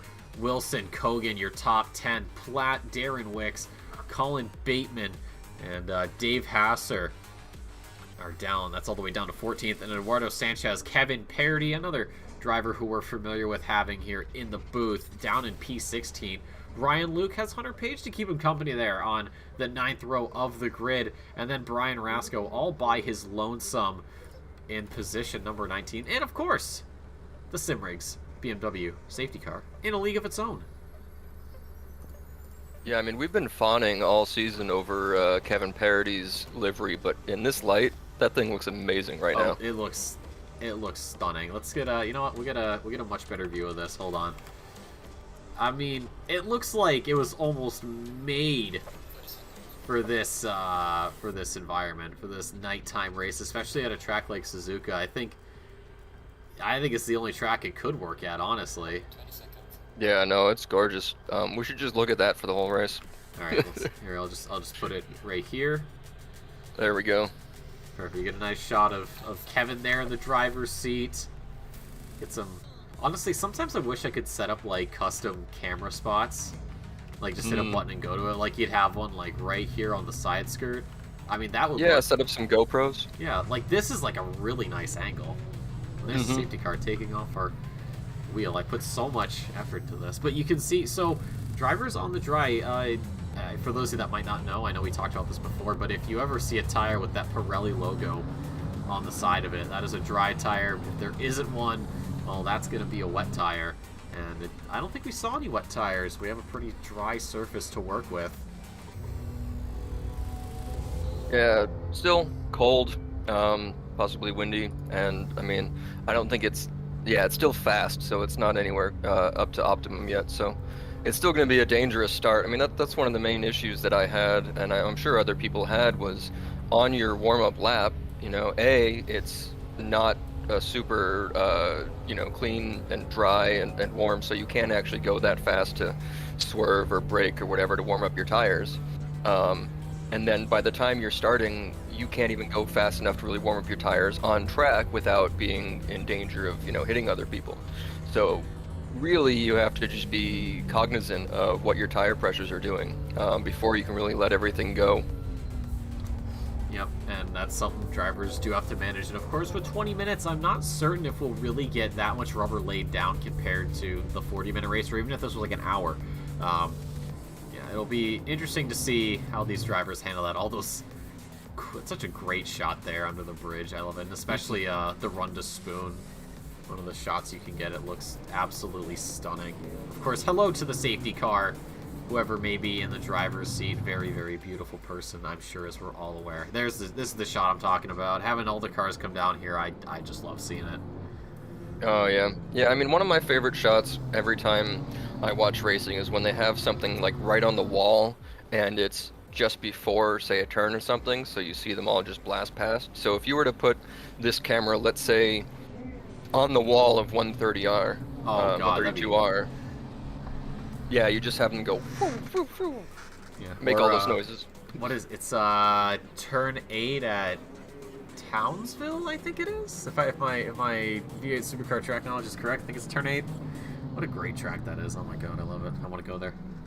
Yeah, almost any part of the mountain at Bathurst, you put a camera on those walls. I mean, that's where the best video is, Yep, absolutely. I know there was a crash that happened up at McPhillamy. I think they had a camera on that wall. Caught all the chaos and carnage of that. Yeah, it'd be nice for them to put some of that stuff in that you could pop to, like some of the cameras that are literally embedded into the curbs. Those are always fun. Oh, those, I love those. Those are my favorite ones. Or those cameras at the sides, just at any even like NASCAR. I know it's like oval racing and still follows the premise of have it on the wall, but just watching 40 cars all bunched up blow by you in about 2 seconds. I mean, where else do you get to see that? But we can't really dwell on that too long. It's race number 1 of 2 here for North America Red. Hamza Golzar, another pole position for the Canadian. Joined alongside him is Stefano Palladini, Javier Marquez, Spencer Brown, Braden Thompson, your top 5. Briscoe, Lanham, Kaiser, Wilson, Kogan, top 10. Everyone else following in behind. It's going to be a 20-minute sprint race. It's going to get chaotic here at Suzuka, and it's green, green, green. Look at the start there from the Audi of Brown. Cuts across, almost taking himself out against Javier Marquez. Down to turn number 1. Marquez making contact with Palladini, and it's a 1-punch. It's a 2-punch, man, and that is sending the Brazilian tumbling down the order. That is not the race start he wanted. In the background, we do see, I believe that is the Audi of Kaiser getting swarmed right now. Holding on to position, though, but it's not the start that he wanted. Already, things starting to kick off. There's Stefano Palladini, dead last for him. It's been a terrible start. especially with the contact. Try as he might, he was saving it so well, but the second hit just came in. Here's everybody through Degna number 1. You can see just how quick these guys are gonna, or sorry, Degna 2, how quickly they're throwing through it now. Under the bridge, but what a start overall. It's been pretty good, barring one. On the start, though, you could really see something was going to happen when, as they're heading down the main straight, the 2 cars in row 2 both moved to the inside at the same time. You know, you don't really know where the other guy's going to go, and you got to move inside or outside, and when that happens, it just sort of creates, you know, uncertainty going around a turn like that, and there wasn't really anything they could do at that point. Yep, here's Cody Platt on the inside there. Hunter Page thought about a move. Door gets slammed shut. Canadian has to back out of that one, but back on the offensive he goes with the McLaren, with 130R, with the slipstream. Could be an easy overtake before the corner, but of course, that is something that we can't quite see just yet. The speed is there, but the road is not. There is Brian Rasco as well, joining the fray on the inside. Has to just roll out of it. Doesn't find the space he wants to play with. Dylan Kaiser in a very treacherous situation. There's Dave Hasser behind. Looks like just got around him there for P number 9. There's Andrew Wilson in the picture, holding on to hope for a top 10 finish in this first race. Reminder, top 12 gets reverse grid ordered. Dave Hasser pulling to the outside into turn number 1. Can he make the move stick across the curb? Goes Dylan Kaiser, sparks flying out from under the Audi as he just bounces over it, holds on to position though. Dave Hasser slots him behind. Andrew Wilson as well. Can't really go for a move through the S's, not the best spot to go. So we'll probably look Degna 1 or 2, and at the very latest, the run up to 130R. Yeah, Kaiser just shut the door right there, and just barely in time, getting a little bit of tap from behind, which luckily didn't unsettle him, but that's good defense. Yeah, incredible defense. Speaking of defense, Parody's got to throw something up, as that is Palladini. Oh, he just lets him through, actually. He recognizes who it is and decides that it's smarter. Hold on, we've got a situation up here. Cody Platt has gone off. Let's see what happened. Sam, give us something to work off of here, please. Well, I believe that was the battle we were just watching with Platt and Kaiser, right, when they just shut it down. No, that was a little before. Oh, geez, that was close. Just a little bit of a tap. I mean, it's almost the same thing that happened before when we were saying that Kaiser shut the door on Hasser. You know, just at the last point, got a little bit of tap, and nothing happened there. What we just saw is what happens when that tap is just a little bit stronger, maybe happens when you're a little bit off, you know, off camber, going around a turn, and it's just gonna get you to spin. Luckily, it seems like they've recovered pretty quickly. Not the worst thing in the world, and short race, so just get back into it. Yeah, Hunter Page got a little bit on the inside there, and the McLaren just so sensitive to changes like that. One wrong bounce, and at that point, she's going to kill you very quickly. There's Andrew Wilson around the outside. Ooh, misses the chicane entirely. Perhaps caught out by the Ferris wheel, and that's going to let Hasser through. But anyways, no, there's just a little bit of a bump there over the curb for Page into the side of Platt, and you saw Palladini just fire right through the middle. I mean, I don't think there was a lift in there at all. He just kept it pinned and prayed for the best. Yeah, I think he sort of saw that that he had it and just could keep going, so I don't think he was too freaked out. But I mean, you got to imagine that these little taps of the rear corners of these cars may be happening more often because it's still a fast track and because it's still cold. So they might be hitting the brake lines correct, but just that tiny bit of sliding into each other would not happen in other conditions. Yeah, you're absolutely right there. And, you know, for some, I mean, when these drivers are practicing, I'm assuming they're going into a hot lap mode and they're running it in optimum track conditions with perfect temperature and all these other controllable factors. Maybe they hop into the practice servers that we have here in the OOR, and there's a little bit of variance, but not much. But even then, temperatures, as far as I'm concerned, are reasonably, if not right on, ideal race temps. The practice for this race was dark around this time, and it was 14, so very close to what we have now, and it was a little bit slippery. So I think this is pretty much what they would have been practicing all week. You know, and hopefully they got their setups right. Yeah, that's a big thing. The variance in setups, even among drivers in the same cars. For example, Darren Wicks and Spencer Brown in the Audis, and Dylan Kaiser too. We'll throw him in there because, you know, hey, they're all Audis. But, you know, setups incredibly important, and then slightly different driving styles. You know, what might be, say, a TC3 for one driver could be a TC5 for someone else. Yeah, certainly. And I mean, we do sometimes talk about how many of the same car can be, you know, in a row in the overall list. Right now we've got what, 6 McLarens from P11 down to P18, and sometimes that is very indicative of the certain cars not being so good or being better at a track, and you can see that. But sometimes you can also see someone who is just able to overcome that, and they're that good of a driver, and they get their setups that right.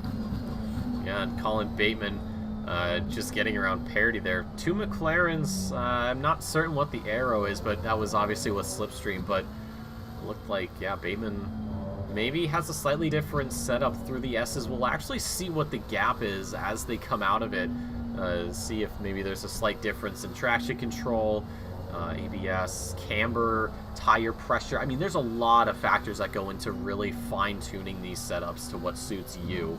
You know, one thing you'll see a lot of in discussions about setups in ACC, or even just setups in something like iRacing or R-Factor 2, Automobilista, is while, yes, there might be a general setup, I know Coach Dave Academy comes up a lot, those aren't the be-all, end-all for a lot of these drivers. And, you know, it's really, it takes a lot of time to not only, you know, fine-tune that setup, but to just find, or just figure out how you need to adjust it bit by bit. I have a picture saved, an image of what you need to adjust depending on what the car does, and there's a lot of information to go through. So finding the right setup takes a ton of time. Oh yeah, I mean, I've got one of those sort of paragraphs and pictures and stuff too to work through. But I mean, the other thing you've got to, you know, understand is you get a setup from somebody. If you're not at the exact same pace as them, then that changes things too, right? Because if you have max camber, or if you have a whole lot of caster or whatever, and you're going around a turn slower than somebody else, your tires are going to react differently. So that setup will not work for you just because you are not at the same skill level.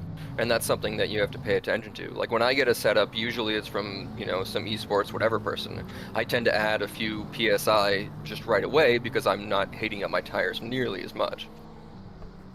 Yep, and I mean, that's for someone like you who does, you know, these like very high level races, you know, compared to a lot of people, myself included, who aren't, you know, in the competitive scene as much. You know, we just want to set up that works, and I mean, worst comes to worst, you just throw on the safe one and then change like the traction control and the ABS a little bit and pray, or just, you know, you have a setup from like a year ago and you say, well, this is all I got, might as well work with it.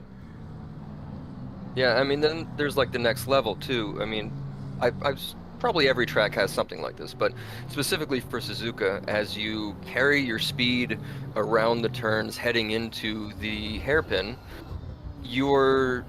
everything else on the track is set up sort of with the brake bias that you have working pretty well. But going into the hairpin as you're braking and turning, at least it's been advised that you might want to pump the brake bias up a tad, maybe even change your TC a little bit to get you to be able to, you know, pull yourself out of the hairpin. So maybe, I think you would decrease the TC and maybe pump up the brake bias, at least on certain cars. And so if you're at that level, if you're making those sort of changes every lap, you know, at certain points and fighting, I mean, that is the true sort of expert level, and you can see they do make a difference. Absolutely. We've had some penalties come in. Javier Marquez has picked up 15 seconds for the collision we had on lap 1 with Palladini, and then Hunter Page as well, picking up 10 seconds for that assault of Platt through Degna 2. So that'll affect the end race results, of course.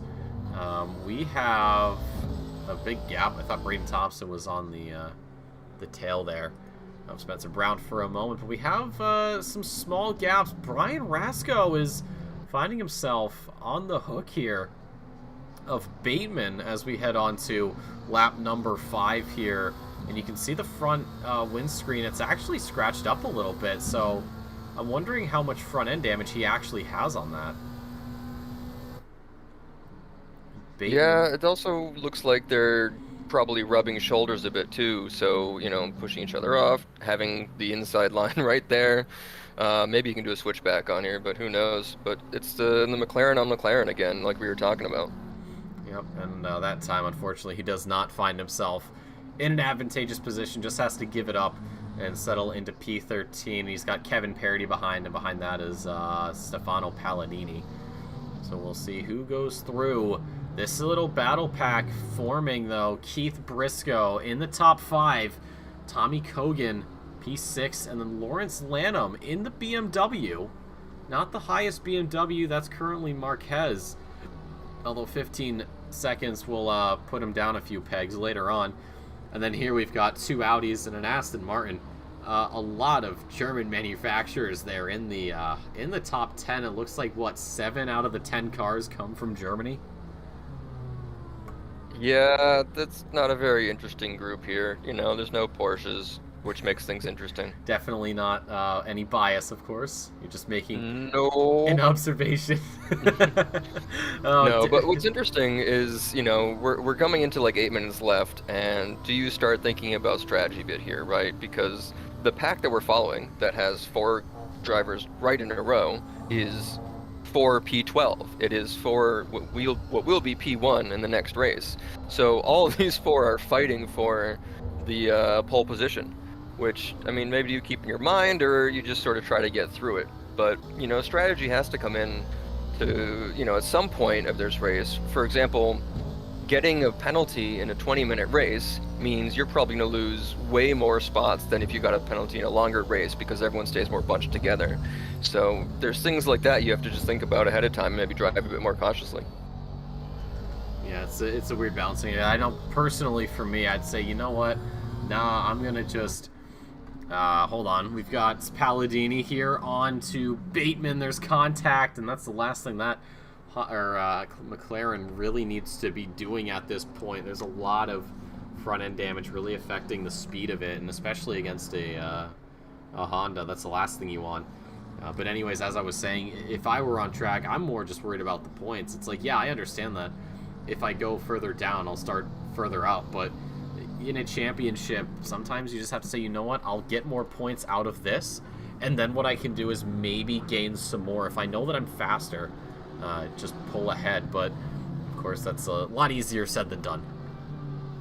Well, also, with a championship like this where there may not be total consistency with sort of the mid drivers in showing up, or, with the points sort of floundering around, you may not know exactly where you stand and on the people around you. So that's sometimes hard to think about. But yeah, just going for maximum points is sort of just the best strategy sometimes. And Darren Wick's just heading off a little bit here, taking a bit wide. I believe we're at Spoon right now and heading down towards 130R. Yeah, we are. I don't know if you caught it on the back of his car right under the wing. There's that nice little hand, so thank you. I just noticed that. I hate you a little bit more, Darren. But through 130R on the inside. Oh, Darren Wicks completely misses his brake point and goes right into the back of Dave Hasser and spins himself out. P11, and that's all it's really gonna be. But that was, wow, I think we caught him and himself and ourselves, and yeah, he's just in a whole world of hurt right now. That was not what he needed. Well, certainly it's really hard to judge a break point where he was. I mean, not only are you in a group of people with different lines happening, because he was on the inside line there, so he's a little bit closer to where the curb is going to be when he starts his break, which he's going to start a little bit earlier, but maybe he didn't, and there's sort of nothing worse than having 4 cars come in all at the same time to a braking point after going at like 250 kilometers an hour. It's not really controllable. You kind of have to hope if you miss it a little bit, you just kind of have to hope that it doesn't, cause too much damage. Yeah, and you saw, oh, hold on, Colin Bateman's off the track. Let's, what happened here? This is through the S's. Oh, he just completely misses the apex and goes wide. Does it look like it's driving badly? Maybe a little bit. I don't know. Maybe there's some damage. Maybe I think he's got suspension damage. Yeah, I don't know. Let's get a view in the car, perhaps. Oh, this thing is just I Well, don't know. no, he might have just ruined his tires enough, and then he was having trouble keeping grip and getting around and didn't adjust to it. Seems like he's sort of back into it right now. Yep, right back into the groove. And behind, of course, Platt and Sanchez. That's a battle I never thought I'd have to really say, because, I mean, where is Eduardo Sanchez normally in all of this? He's usually up at the front. Yeah, I mean, he might have gotten hurt by the rainy qualifying. And also, it looks like we've lost at least one driver, so who knows where people end up. Yeah, it seems like it's Stefano Palladini not really giving Darren Wicks much room to work with. Through 130R they go, and Palladini picking up P11 there. I thought for a moment Darren Wicks might have had a bit of an oopsie. And Brian Rasco as well. Oh, yeah, that damage coming to play. I don't know if you saw it. I think the headlights were flickering a little bit. Yeah, I think we've seen some of the damage throughout the race on that car. Oh, yeah, his steering wheel is a little cockeyed. Just a little bit. It's fine. It's not the worst we've seen. I mean, we had a car in the first race, or in the first race, I think at EU, whose steering was completely just straight up and down, which was not ideal. I think it was right at the end. But yeah, it's not Rasco's race right now. He's had way too much damage over the course of this event. He's had way too much contact with too many drivers, and that's really starting to hurt him. So he's kind of just hoping he can keep parity behind, but that's a tall order, especially with how that McLaren's looking. Well, it's also a problem for parity, right? Because you're following someone that has damage, which means that at any time as you're trying to get around, or like he was just on the inside of turn 2 or 3 there, heading into the S's, he doesn't... Oh, okay, someone's around. Who is that? Oh, that's Darren Wicks. Again, what has happened? This is through Degna, so Degna 1 gets onto the grass, doesn't have to worry about it too much, gets through Degna 2. Oh, I think he just gave it a little too much juice, and that puts him right under the bridge off to the side. That's unfortunate. Yeah, it seems like, once he sort of started having the issues with that first big crash down towards 130R, your tires get pretty messed up. He might have some other damage that we can't really see, especially in the dark. So it's just survival time for him. Seems survival time for, Rasco in front of us right now. This is a tough race for a whole handful of drivers.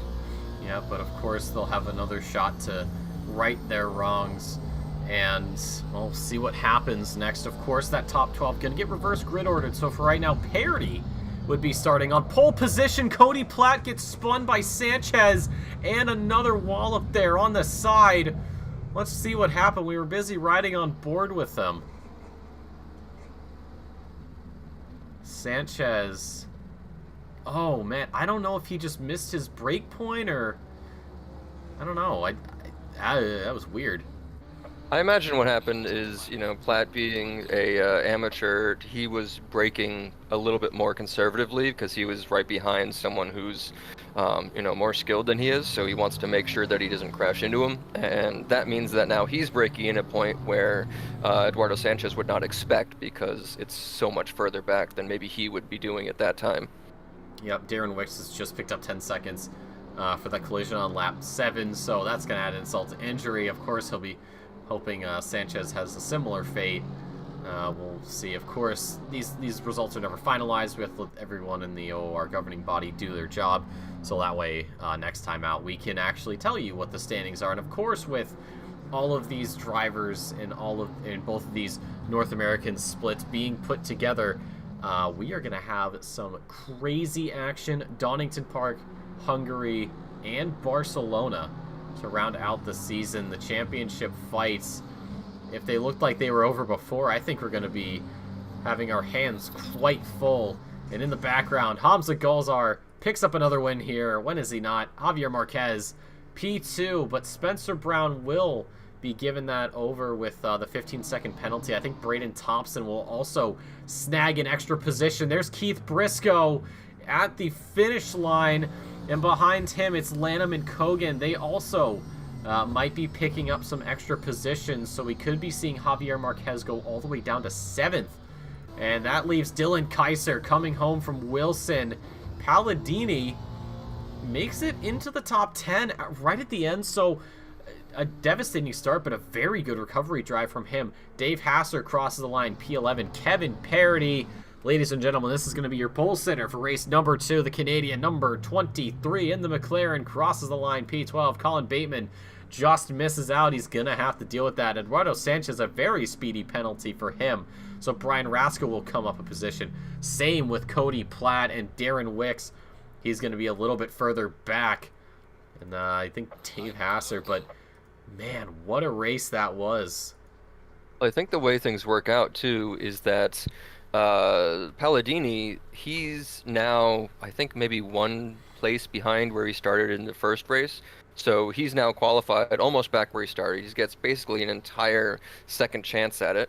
And then if you looked at who was in the back from, I guess, P13 to P18, there's a lot of pros and you know, fast pro-ams there. So this little qualifying here might actually be spicier than it usually is, and this whole race might just be more bunched up.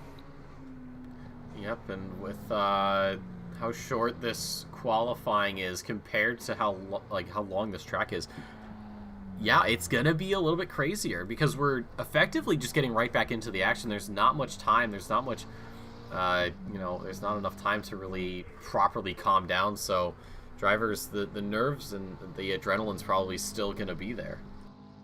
And oddly, the track is only fast right now, not optimum, so that might affect some of the their setup. You know, if their tire pressures are slightly off, and if they're giving it a bit too much gas to really run it through the edge and get the best qualifying lap. If you don't get something set up in the first, you know, 2 hot laps after your out lap, then you're just not going to qualify here. Yep, we saw that in NA Blue. We had a few drivers not make it or not get a qualifying lap in. And even here in the race, we just had race 1, we had some drivers who weren't able to put a time in because of the rain and not having enough time to really finish the setup. But now it's dry, it's sunny, it's fast, it's warm, so cars are going to be very happy about that. Brian Rasko, first one out of the pits, so we'll see what he can do. Of course, we're looking at, what, 2 laps of qualifying? Yeah, at best. Yeah, I don't think it's, I mean, unless you get out right away, you're going to be stuck with 2. I doubt 3. Right, and also, I mean, there's the question of, you know, how worth it is qualifying here to you.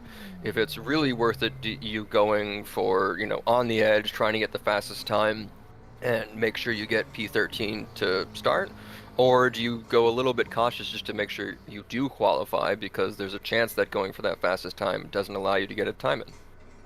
Yep, it's something that the drivers all deal with a little bit differently. I don't think there's, you know, really... Whoa, nice little drift there. Not going to help with the lap time, of course, Rasko. Anyways, no, but I think what you said, you know, it's drivers, they kind of just deal with it differently. It varies. There's no, like, one-size-fits-all. Well, I will say, you know, we talk sort of week after week on strategy of, are you going to be cautious here, or are you going to be aggressive here? I would say the majority of sim racers are just aggressive all the time. Yes, yep, yeah. You know what? With the number of pub races I've done, I 100% agree with that. Yeah, it's hard to get someone to back off a little bit when there's not really any real, you know, problems with spinning or getting hit or what have you. But hey, I mean, if everyone's doing the same thing, then it's a even playing field. Yeah, but then you have people like me who are just like, you know what, I'm gonna back out. I want to live again. I'm okay. You know, Mr. Aggressive, you go through. You're gonna mess something up eventually, and I'll get that position back. At least that's my hope. Well, that's how I get positions in every race. Yeah. I mean, yeah, yep. That's how I did it in the Kyalami race. That's how I did it in my Sprint Series race. That's how I do it in my pub races. Doesn't really matter. I don't really go for a fight unless A, I'm feeling extremely confident, or B, extremely cocky, and it's usually the latter. Well, I mean, also, if you can see someone is matching your lap times, then you know that the fight can be sort of more easily safe, right? Because they're not going to be coming at you so hard that you're defending for your life. Mm-hmm. So in that sense, I have had some pretty good fights where I will sort of stick through it all the way. But if you see someone coming up behind you at like 1 second per lap, or if you're catching them at 1 second per lap, I think it does change the way you attack.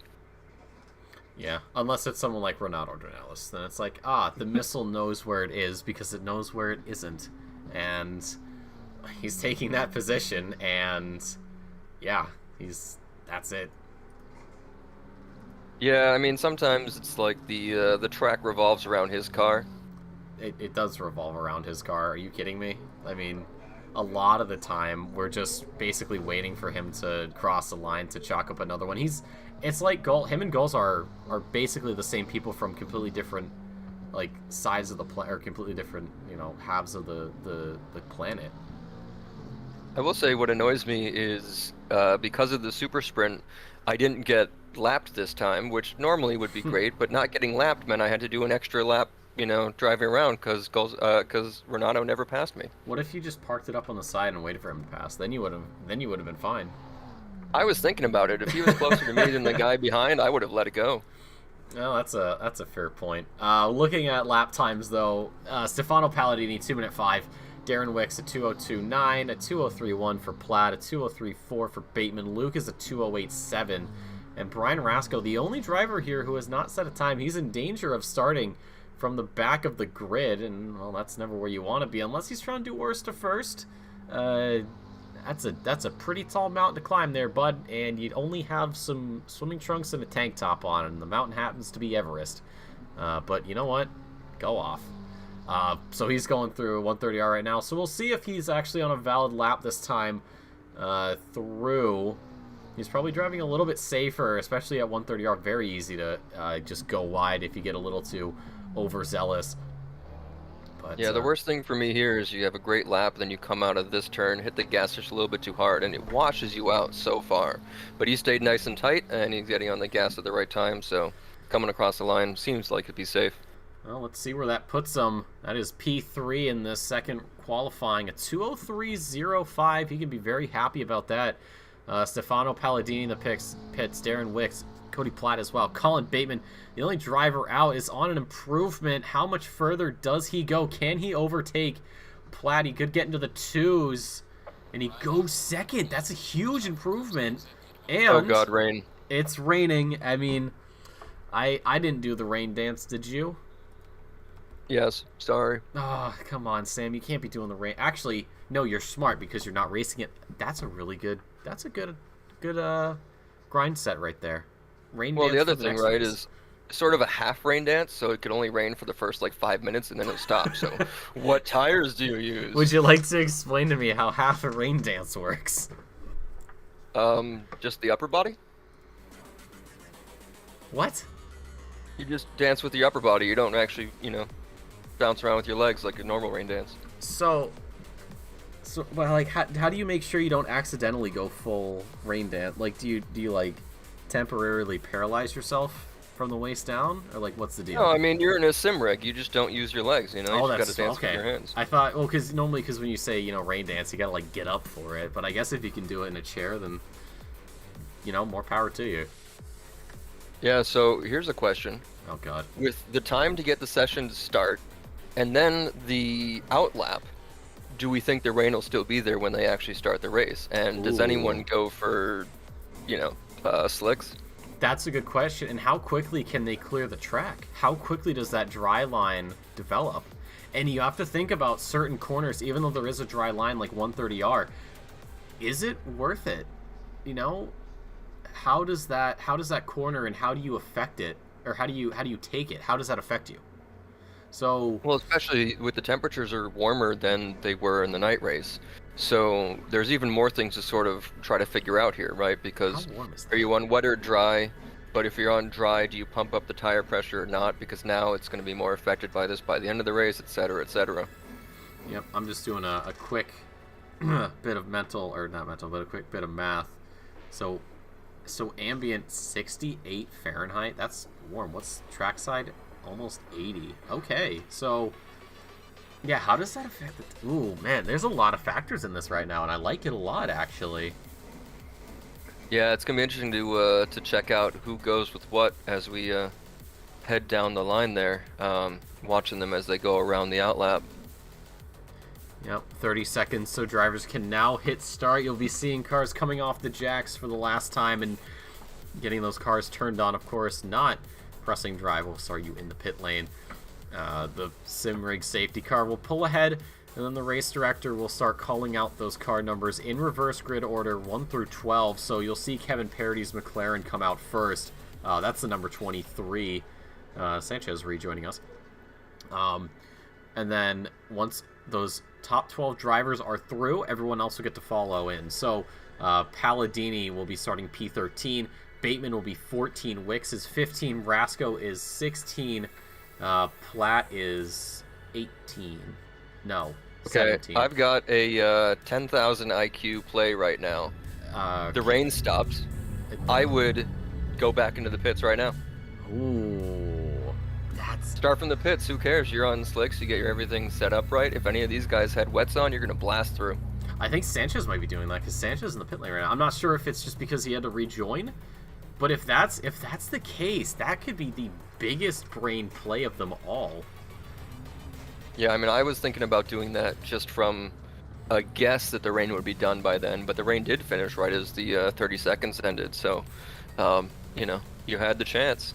Yeah, that's a real kick in the head. Now we wait for, to see how much of a straight line we can get. It looks like Dave Hasser's a little far up, and that messes up poor old Palladini, who's just sort of cockeyed right now. Kind of trying to figure out what in the world's going on. Everyone else is somewhere. Not quite certain where we're at with the drivers. There we go. I think we're all coming into focus, possibly. And if you're just tuning in now to the YouTube stream, I swear we are usually better organizing this. This is a good group to run with. We don't look crazy, stopped on the track, smashed into each other. NA blue is better than NA red. Sorry. Sorry, something stuck in my throat. I don't know what that was. My bad.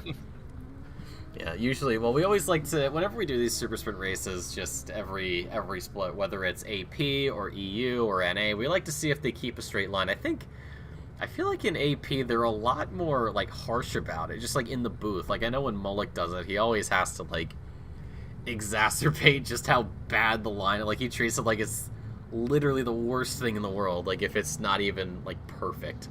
I mean, that's just, you know, Mullick being Mullick and having some fun, but yeah, I mean, I'm a little bit more lenient when it comes to that. I don't really mind all too much, but I do like to try to keep the line nice and straight. Well, yeah, I mean, the Aussies seem to, you know, take the piss out of people more as a just sort of standard part of life. Yep. You know, whereas here, certainly I would like to, but it feels rude almost to talk about how awful that line was. You know, Yeah. just an awful, awful line. It wasn't straight. What I would say Is if I didn't Yeah. want to be, you know, nice. Right. If I didn't want to be too rude, I would probably say something like, they should all go back and do it again. Yeah, if I wanted to be mean, I'd say something like these awful, terrible, no good NA red plebs with their stupid line. If I was mean, of course, I'm not. I would, you know, I would say that maybe they should just like leave and we'll never do a super sprint again for North America red, unlike blue, who gets that privilege. If we're being mean, of course. Well, maybe the next time they have a rookies lesson, you know, that they do every week, they have a great lesson for rookies or anyone who wants to learn about the tracks and some more sim racing. They might teach them how to go in a straight line. I'm just imagining poor Ryan Yee sitting there in the voice call, being like, okay, guys, we're going to run this until we get it right. It'd be like a theater act all over again. Oh, my God. That would be a terrible idea, but it's also really funny. Well, looky here. The temperature is raising and the track is damp. This is getting even worse for anyone who's on wets. I can't... Let's see if anyone did. I can't quite see if Sanchez is on slicks or not. If you could... I don't know if you're in game, but if you could take a quick gander, a quick peek to see if he is on wets or not, that would be amazing, and I would love you even more. No, I try to stay out of the server with all the problems that they've been having. XD. Oh, here, I'll take a quick peek. I'll be like speed greased lightning. Hold on, button. Is he on slicks? Yes, he is. Eduardo Sanchez took your advice. Oh, Well, this is big. this will be interesting, So especially with the start last time. yeah. I mean, we had something happen. It was my Imola race in sprint. I got on. It was the opposite. It actually started off dry and then it started raining, and everybody was on slicks. And then I went from like I don't know, like P like 16 or 17th up to like 5th because I stayed on dry or I stayed on wets. A couple laps of pain, but it worked out. Yeah, caution sometimes wins the day. Yep, well, we'll see. I think caution right now might be pretty nice when you have all these fast guys from the back coming up to the front. Turn one, slow it down. Yep, and how many of them are going to decide that they want to go into the pits? How many of them are on wets? How many of them are on dries? How many of them are maybe questioning what they're doing exactly? But Kevin Parody is on pole position because of that 12th place finish, joined by Dave Hasser and Stefano Palladini, one of those fast drivers. An unfortunate start for him is quite a long ways up the grid. And it's a green start here at Suzuka. Look at the jump. Wilson and Palladini already on the charge into turn number 1. Kevin Parody backs out. Dave Hasser inherits the lead. There's Wilson around the outside of his fellow McLaren. And even Marquez coming to sides with Palladini. We saw them do that earlier. Unfortunately, it ended in the worst of circumstances, although this time it ends up a little bit better. Some sliding there for the Colombian, trying to wrestle that BMW into a position it can work, almost into the back there. I believe that was Spencer Brown almost rear-ending Braden Thompson in the Honda, in the Aston Martin. But it's been a very clean start, all things considered. Kevin Parody down in P number 3. Dave Hasser leads this race, but not by much.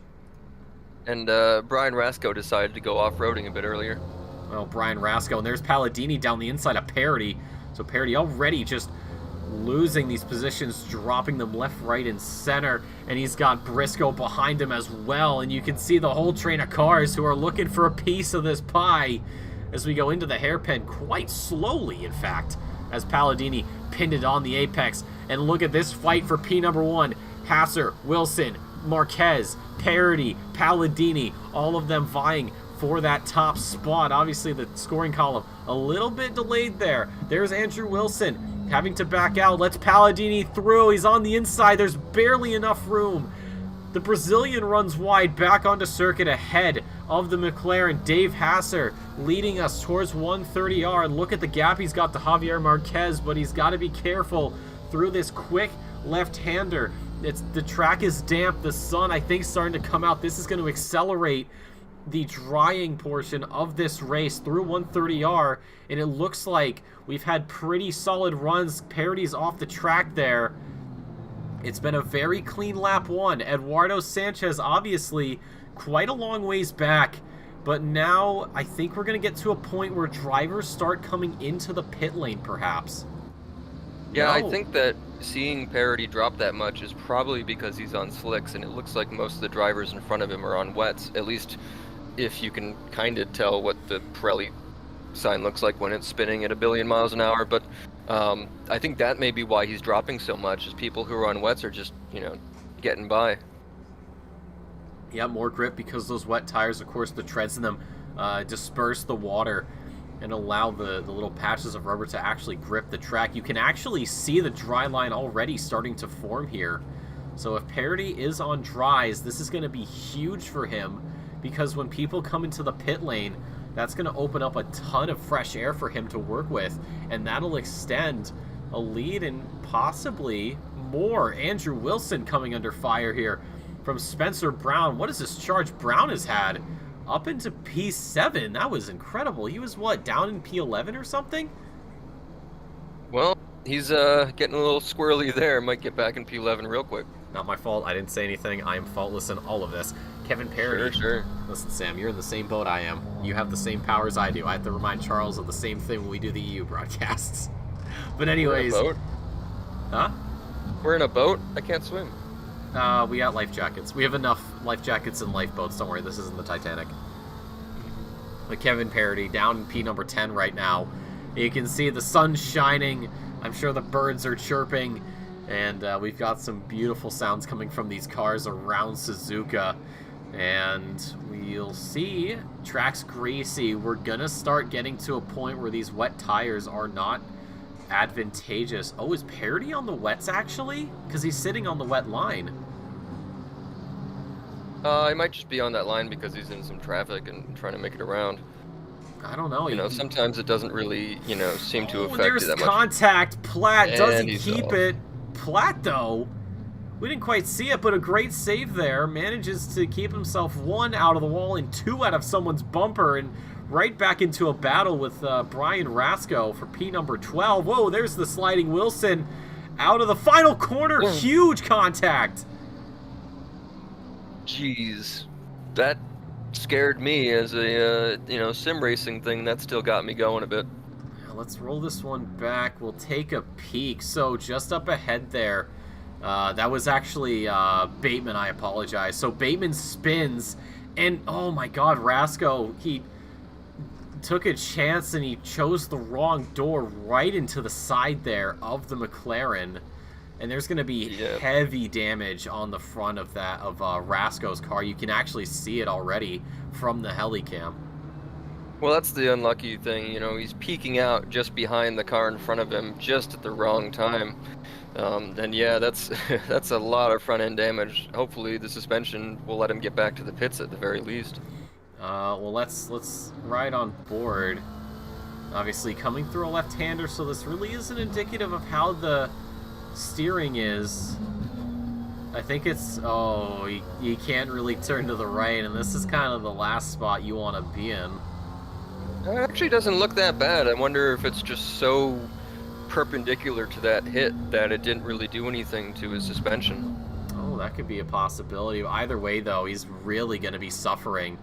And it looks like the Aston Martin there of Platt has some front-end damage as well, so drivers coming together a lot more than we saw in the first race. And man, look at the, it's bright, it's sunny, it's warm, this track is going to be drying quickly. How many drivers dive into the pit lane? I know I've asked it a couple times, but it really is a big question. Lawrence Lanham under a lot of pressure here. Spencer Brown swings one way, ducks the other, and dives back again. I think he just flashed the headlights there for a moment. And Lawrence Lanham holding on right now, P6, but if he's on wets, he gets a little bit onto the curb. That unsettles the BMW, and Spencer Brown, that position handled quite easily and given to him without much of a hassle. Kevin Parity, yeah, he's on wets. He's in the pit. And Cody Platt, oh God, what happened? I'm sorry, we gotta roll this back again. I don't know if that was contact from, I believe that's Kaiser behind in the 48, or if he just did it himself. So let's see. Oh, he braked a little bit, and that caught Kaiser off guard. So that's damage. There's Rasco in the pits. Bateman's in as well.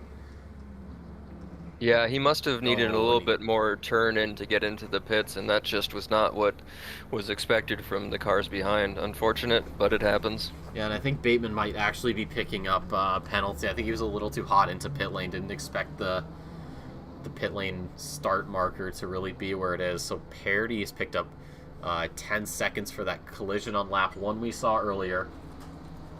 And we'll see how many other penalties are dished out as the stewarding team does their job, of course. Never easy, and it's a thankless job, let's be completely honest. It's hard to be on the stewarding team and to be 100% correct. They do get it wrong from time to time, but for the most part, they do a pretty good job. Spencer Brown, P6, finding himself in between a couple of battles and trying to be part of all of them at the same time. Yeah, this is a lot of traffic that's all within a second of each other, which is certainly interesting, but, you know, if they're also on wets at all, then you see the strategy come into play. If not, this is how we're probably going to see the fight go for the next half hour. Yep, all very quick drivers, probably very well educated about this circuit and how their cars are going to handle around it. Of course, that week is enough time for them to get ready, and then we have 2 weeks between now and Donington Park, so a little bit extra time. Spencer Brown completely missing the break point, and that brings the BMW of Lanham in, as well as Wilson. We're going door to door here. There's Briscoe into the pit lane, probably for some slick tires as we get to a fast track surface. Down to turn number 1, Lanham, slight advantage over Brown, not by much. Into the first turn, and Brown just has to leave it be. And I think there was a little drift there from Lanham, able to catch it. Could Kogan re-aggress? No, he can't. He's just got to slot back in. So we have, hold on, we've got Gulzar, Briscoe, Wilson, Kaiser in the pit lane. Kevin Parody out of the pit lane now. Ryan Rasco, I believe, was also in there. Bateman and Platt. So this has been a huge shuffle for position because, what, half the grid was on wets? Well, you also got to wonder is who had damage and did they get it fixed while they were in the pits? Oh, that's that would keep them in longer, or if they decided not to, that might mean that they're, in trouble for the rest of the race. Well, it looks like Bateman's got his car sorted out. Platt as well has fixed his damage. Brian Rasco as well. So it looks like Rasco's front end damage wasn't actually as severe as once thought. For him, that's obviously a great thing. Dylan Kaiser in the pits. Man, this race is crazy for all completely different reasons. Lawrence Lanham still dealing with Brown, and Kogan joining in on the party. This is the battle for P number 4. They both go wide, and Tommy Kogan picks up 1. Could he pick up 2? Does he get the exit out of Spoon? It looks like he has in the slipstream behind Lanham for P number 4. If he can get the overtake done before 130R, this is going to be great. But he can't. There's not enough road. He just backs out a little bit. But he could find some extra speed there into the chicane. He's going to be a little bit early on the brakes, actually, and has to back out. But that scares Lanham perfectly off the line. But here's the thing. Lanham in the pits. Is Lanham also on wet tires? I think that's probably why he was drifting around a little bit. But, I mean, man, that was impressive for him to recover back at Spoon and still stay in front all the way down through 130R. That was a really impressive drive by Lanham. Yep, and Spencer Brown's in the pits. Braden Thompson's in the pits. So a lot of these guys, I'm going to check with Kogan. Does he have... He has dries on. So, yeah, a lot of these drivers have decided to go with wets, and we're seeing what happens. It is all over the place in terms of who is where and with who is around them. Well, look who's right behind Kogan. Sanchez, who started from the pits on dries. Yep, and you said it at the start, Sam. You know, with the rain, it was right at the start, and then we saw 10 minutes it was going to stop. You inquired whether or not the smart move, the 10,000 IQ play, as you put it, was to just start in the pits on the dry, and that's exactly what Sanchez has done. So it looks like your advice being heeded by one of the drivers, and it's been rewarded handsomely as Sanchez into the top 5. Yeah, it certainly seems like he has a good chance at P4 here, and, of the 3 up front, how many of them might have some damage or some sort of, setup sacrifice that they made to be able to get through the rain safely. So maybe Sanchez can find himself on the podium. Possibly. Definitely a contender. I think he's been on the podium a couple times before in the past, if not this season, the seasons past. But we do have penalties being given out. Kevin Parody, lap 1 collision. We did catch that. 10 seconds for him. Bateman, I called it from earlier. I said I thought he was a little bit fast going into pit lane, and it looks like he was as he picks up 10 seconds. And Braden Thompson just now picking up 10 seconds. Not certain what that's for. It might be for a pit lane speeding infringement, as nothing's come up in the penalty bot just yet. One of the things contributing to this sort of weirdness of this race, is we have pit stops in a race that doesn't require or need pit stops because of the rain and those tires. But also, remember, this was a reverse grid for the front 12. So everything's completely jumbled up now. No idea what's going on.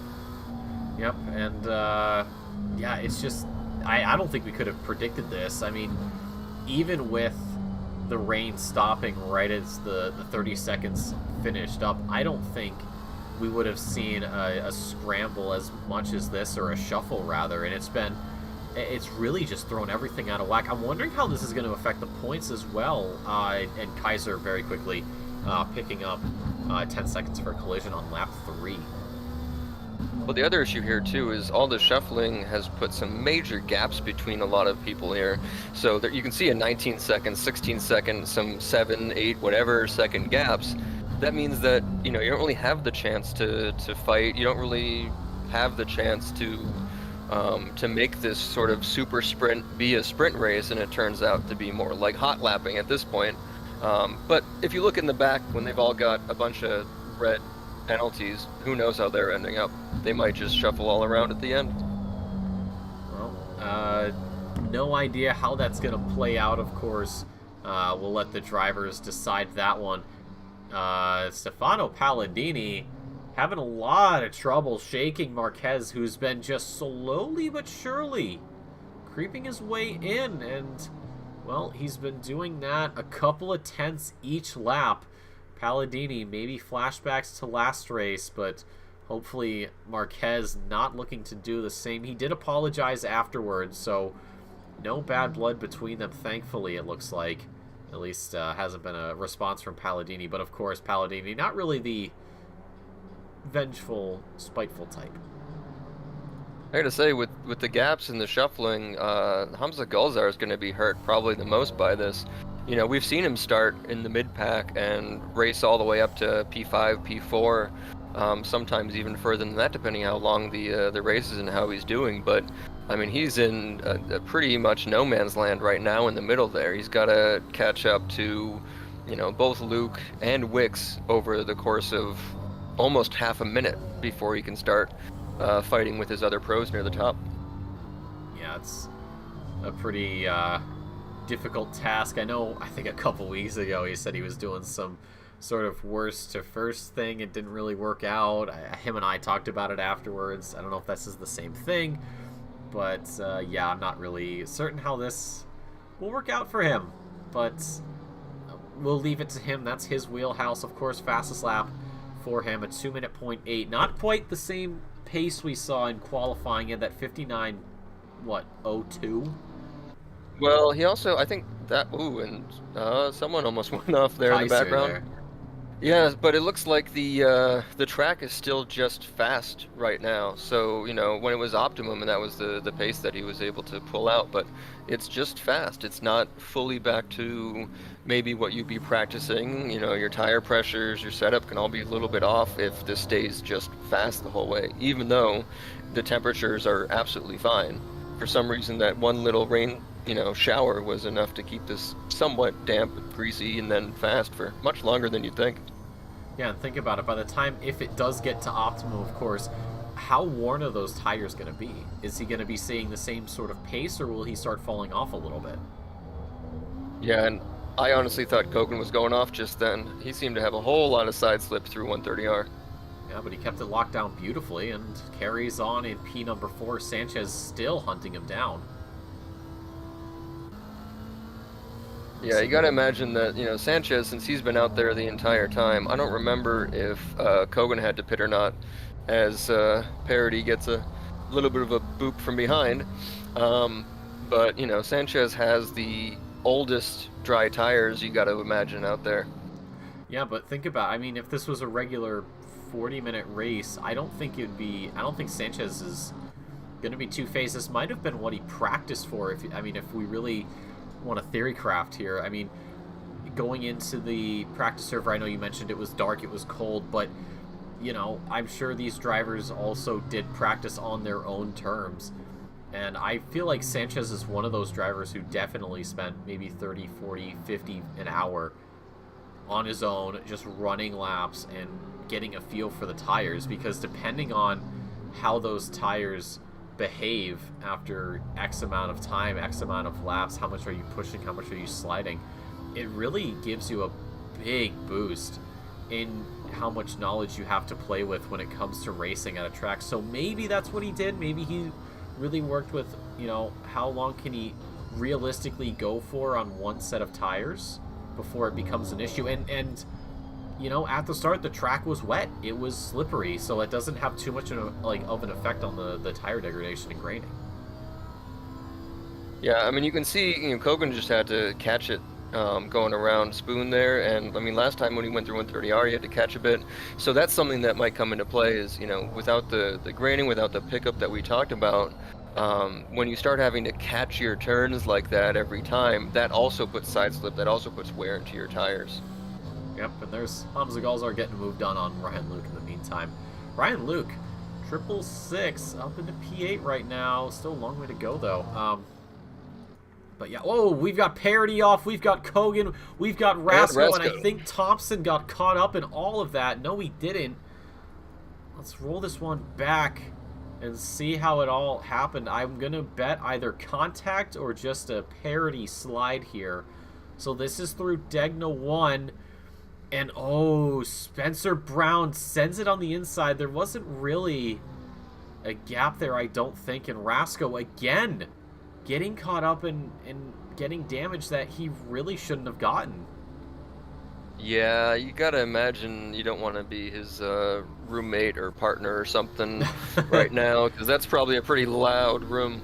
Yeah, it's saying terrible things like, I apologize for language, but gosh darn it all. I feel like that's probably what he's saying at the moment. Golly gee whiz. Golly gee whiz. Oh, Jesus. Probably the universal sign of disapproval being thrown up at the monitor would be my best guess. Oh, of course.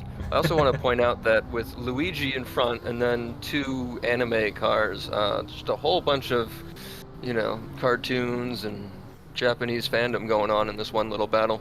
And where are we at the moment? Japan. So this is quite a fitting battle. This is a very fitting battle. This is the strangest thing.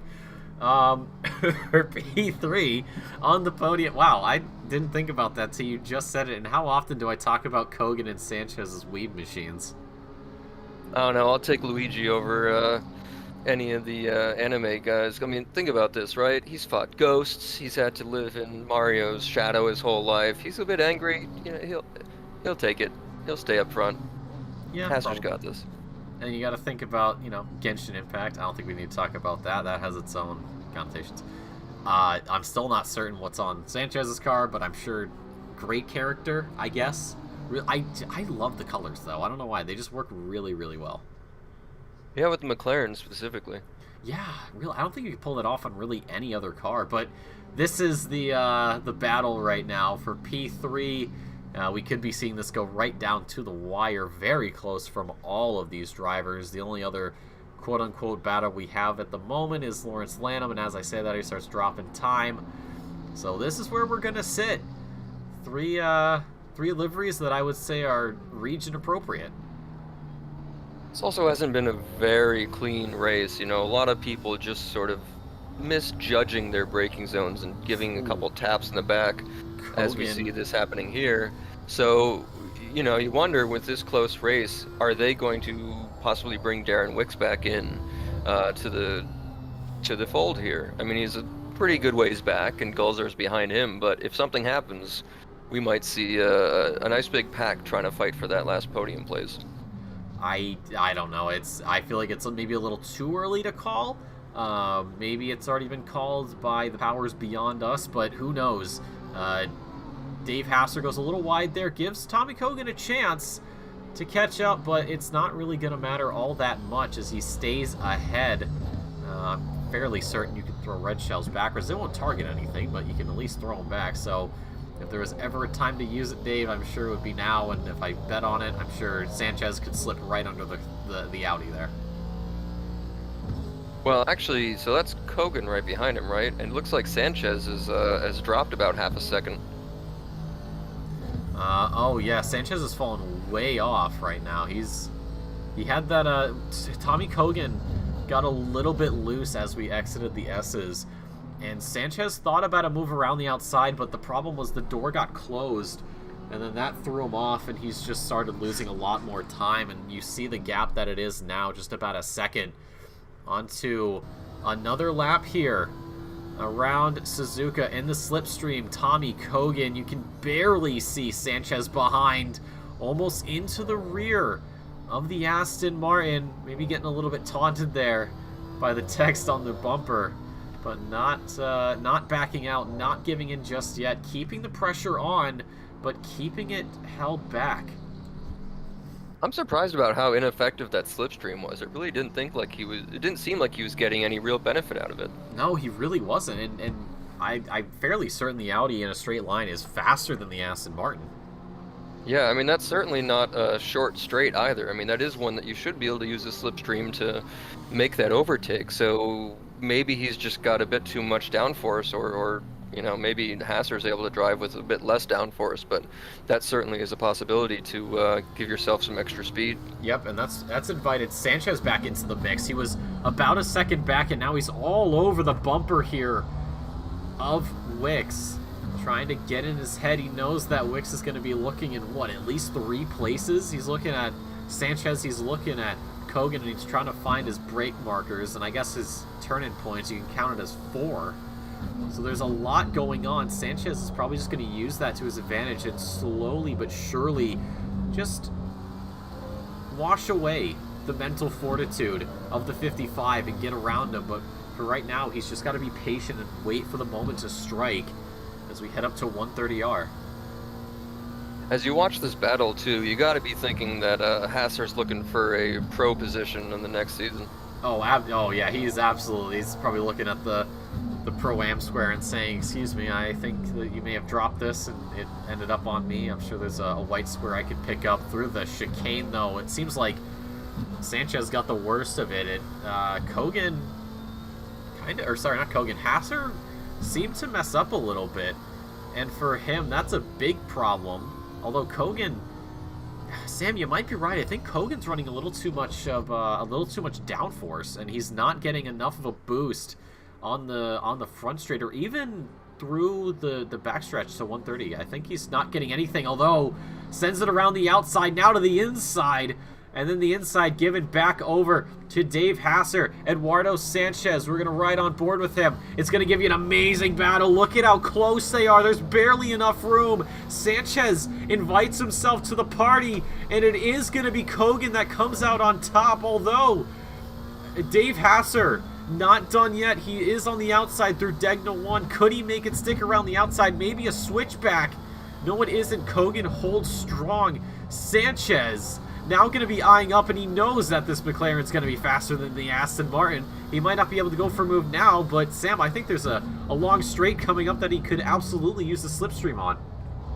Well, it depends on if he gets the run out there, but also, as we're talking about downforce, you know, didn't have enough speed to catch him down the straight, but through the S's, that's exactly where you need it. And he was able to outturn the Aston, and that allowed Kogan to really get around him. A little bit scarier to pass in the turns, but that downforce is what let him do that.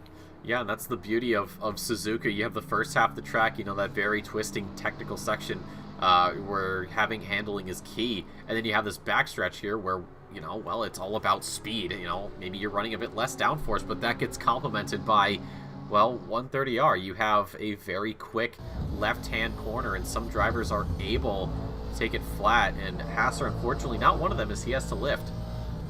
Looked like Kogan went a bit wide there too, and he's probably upset his turn. Oh, and there's a little bit of a bump, a little bit argy-bargy, but they come out of it okay.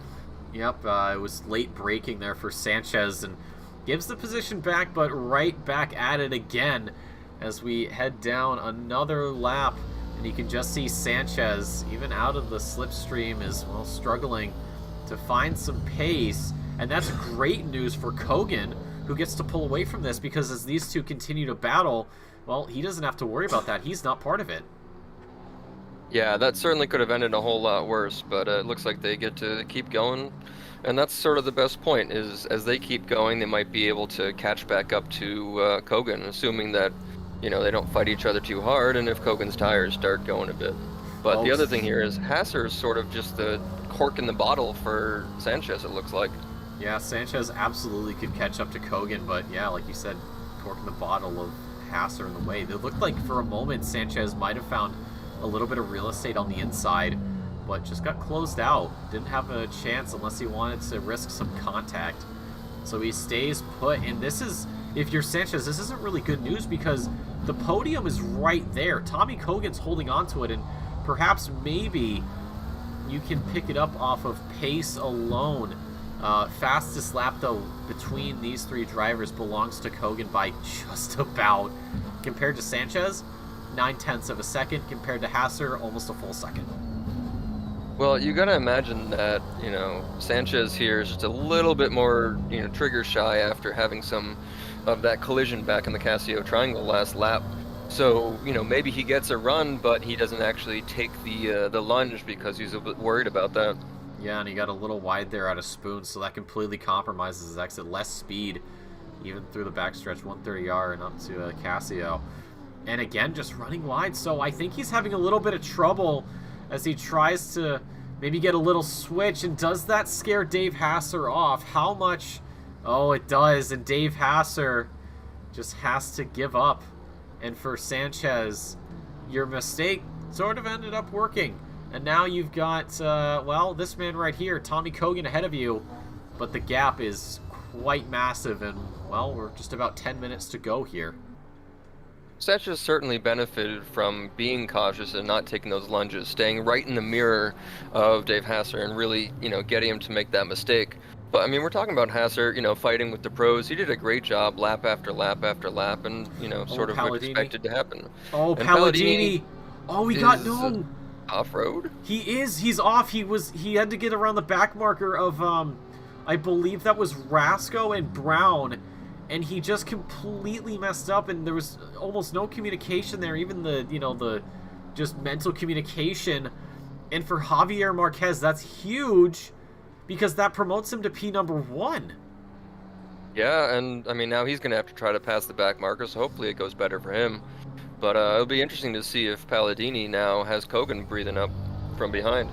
No, he's got nothing. Tommy Kogan is still a very long way back, and you can see just how much time he's lost to Javier Marquez. I'm sure Palladini, more of those universal signs of disapproval. But that was... I saw just how Palladini was approaching the back markers, and it really was... It was an awkward spot where he was when he caught up when he did, and... Well, he went straight on. He went straight on. Just there was nothing. I mean, he was lucky to keep it out of the wall, but he had to waste all that time backing up and getting back in the right direction. And for Javier Marquez, there he is, just exiting right side of the screen. That's great news for him. That's a free position. Yeah, it looks like he only lost about 8 seconds. So I mean, it's not great, but it's not the worst thing. 8 seconds when you're going off-road and have to back up and turn a race car like that. That's good enough. Yep, and you saw Rasco. There. Here's Ryan Luke in P10 with Braden Thompson behind. They're both getting a little bit antsy there through Degna 1. Now here's the thing. Thompson has 10 seconds, so for Ryan Luke, could absolutely let him through. But he just has to stick within 10 seconds for the next 8.5 minutes, and he'll get a free position 10 for his troubles. And I guess one of the questions I always ask people is, if you find yourself in a position where maybe you're a little bit faster, but you're not enough of a speed difference to really make an overtake possible, do you still end up risking it and saying, well, maybe I can get you into this corner, or do you just try to get off the throttle a little bit and play it safe? I think it depends on how much time is left, but I think it's always just sort of a better bet to try to upset the person rather than trying to lunge on them if you're just not that much faster or you don't have that much of a open gap. It's really just about keeping right in their mirrors, right on their tail, and really just making them have to look around as they're trying to focus.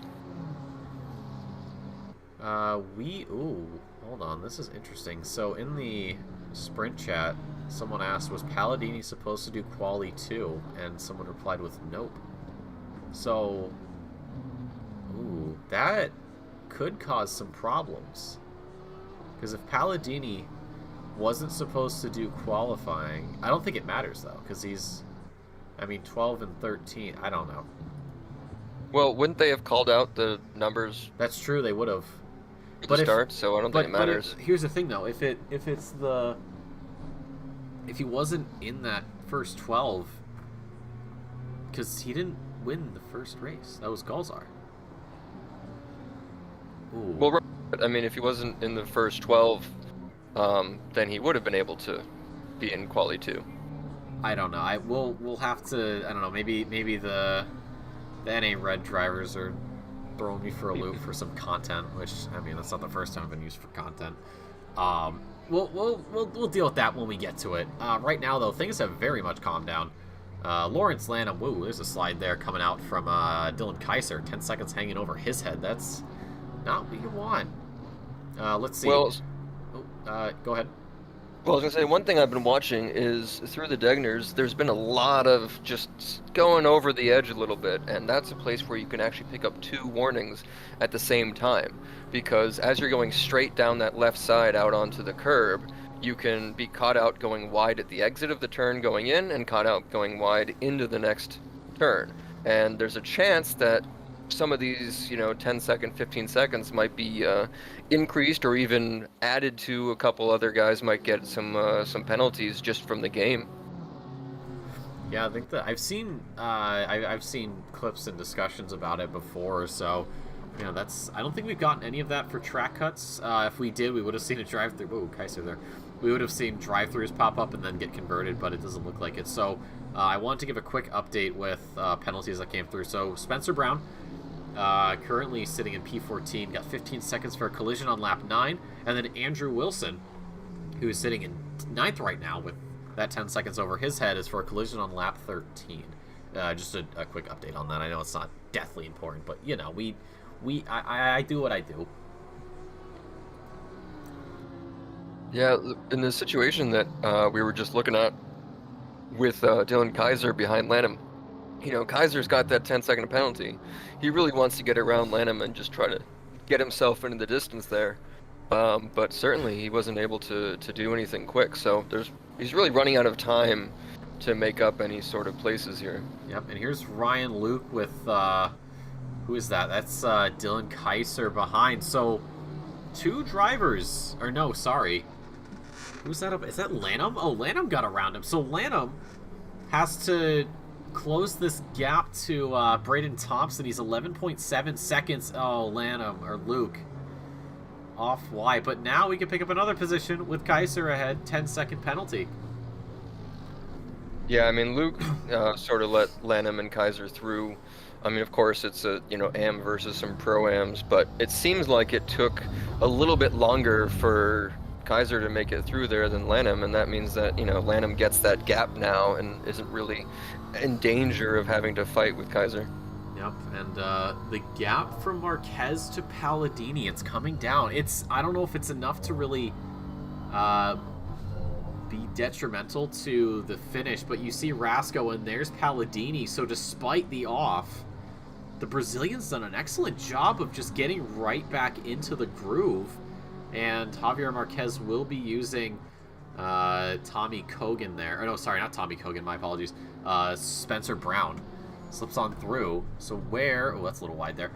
And Palladini... Oh, this is a lot closer than I thought it was. We could... I don't know, if Palladini can clear the 2 back markers in a relatively short amount of time and get some alien-level laps, could we be seeing Palladini come back from this? 2:50 on the clock.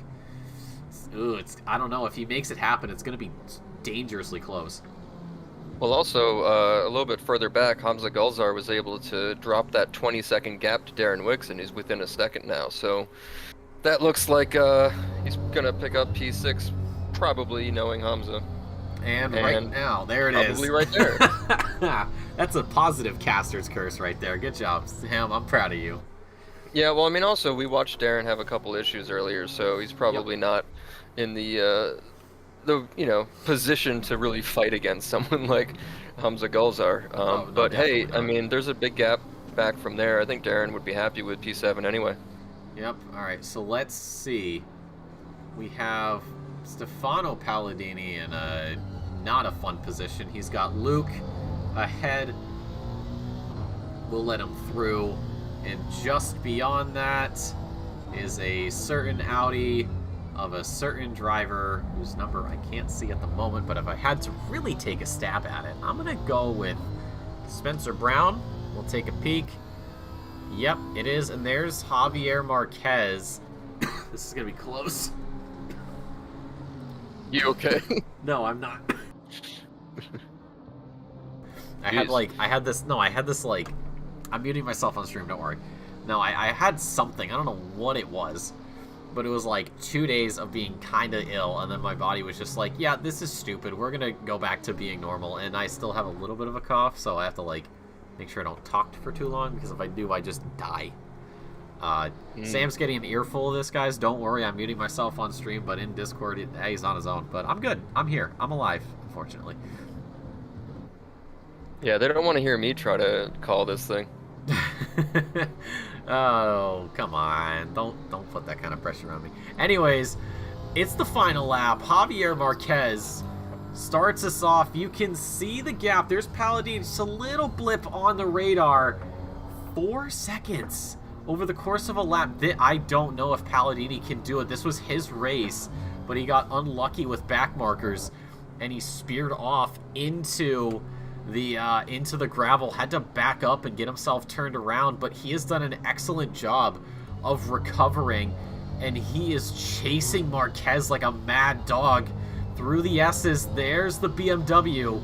If he gets this done somehow, I have no idea how I'll react, because that would be, if that was me, I would have been tilted beyond belief and probably crashed out already.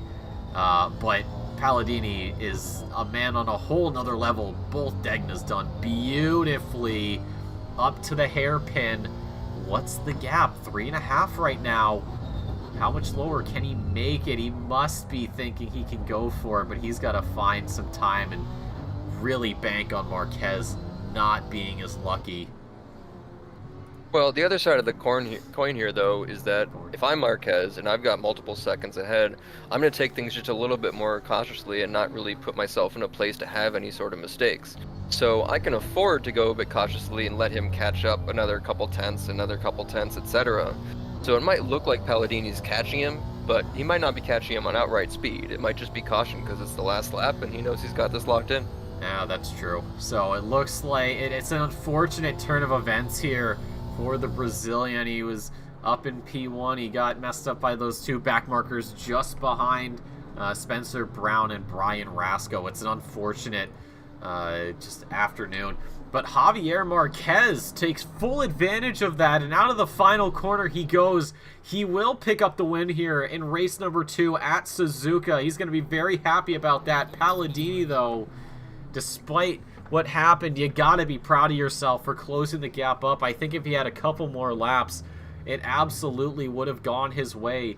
Brown and Rasco cross the line. Ryan Luke as well in the background. Tommy Kogan makes it onto the podium. Let's talk about the fight between himself, Sanchez, and Hasser. Sanchez makes it P4, and Dave Hasser quite a ways back, but still a very respectable P5.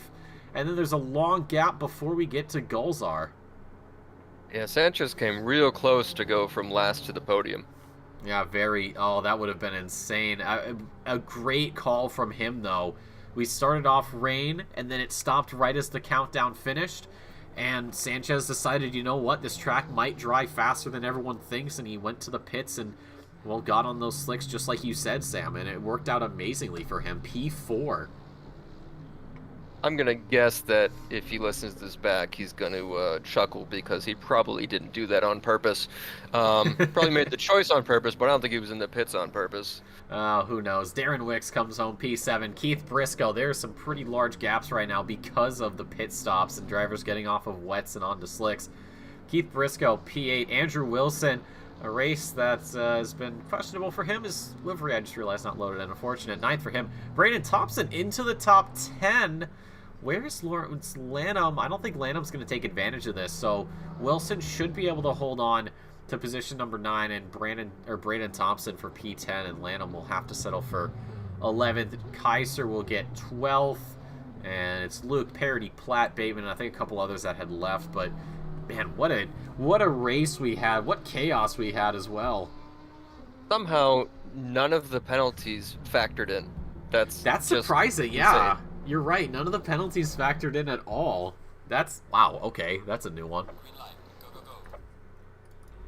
Well, let's take a look at the final results, at least until the governing body, the sanctioning body, finalizes them themselves. So race number 1, it's Hamza Gulzar. Where else would he be? On top step of the podium, Spencer Brown and Braden Thompson join him. It's Pro-Am Pro for those top steps. In the Pro-Am category, though, it's Brown, Briscoe, and Lanham. Very good races from all of them. In the amateur class, Platt and Luke, the only 2 AMs on the grid here tonight. Of course, a safety car in a league of its own. Overall, for this second race, though, man, what was it there the whole throughout? Marquez, Palladini, Kogan. Palladini makes it 2.8 the gap. You wonder, 1 or 2 more laps, would the story have been written differently? And Kogan as well there. For Pro-Ams, it's Hasser ahead of Wicks and Briscoe. The penalties, though, you see Wilson, Kaiser, Brown, and Parity. Doesn't affect them in the slightest. They're all where they are. Amateur class, Luke and Platt again. And, of course, the Simrigs BMW safety car. A league of its own, but, man, what a race we had. Someone saying Lamau L plus ratio plus Cove Hamza. But I mean, closing thought. I mean, this was an incredible race here from Red. A lot more exciting than Blue, if I really have to say it. Oh yeah, I mean, you've got the sort of weather chaos that not only caused the changes in who has to pit, who has to change tires, but of course you've got the weather chaos causing some bumps and some spins, and everyone sort of just got shuffled up even inside of a reverse grid race. Yeah, I don't think any of us saw that coming in any way, shape, or form, and I gotta say I'm very happy I didn't see it coming, because this was very surprising and a lot more exciting.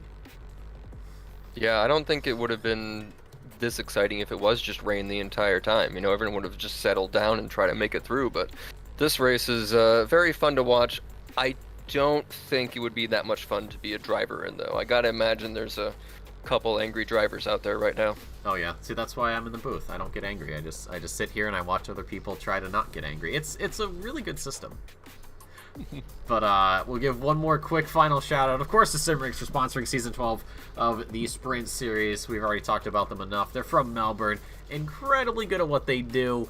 Australia, New Zealand, you guys are already on the mailing list. North America, South America, Africa, Asia, Europe. A little bit of an email, a little bit of electronic communications, but they're more than happy to do some business with you. Wherever you may be in your sim racing journey, Simrigs has got you covered. And of course, our Patreon members, 5% off your in-store purchases. Definitely a coupon to take advantage of. Hope to see more of them in future seasons. But that is going to do it for us tonight. Any final closing thoughts from you, Sam? No. All right. I just think we saw it all on the race. There's nothing more to really think about. It was too chaotic. Yeah, I don't think any crystal ball could have seen this one coming, and I'm really glad that we didn't, because this just makes everything crazy. But ladies and gentlemen, that's going to do it for us tonight. We are not back here for Sprint next week. It's a non-competitive round because we have our Imola endurance race coming up.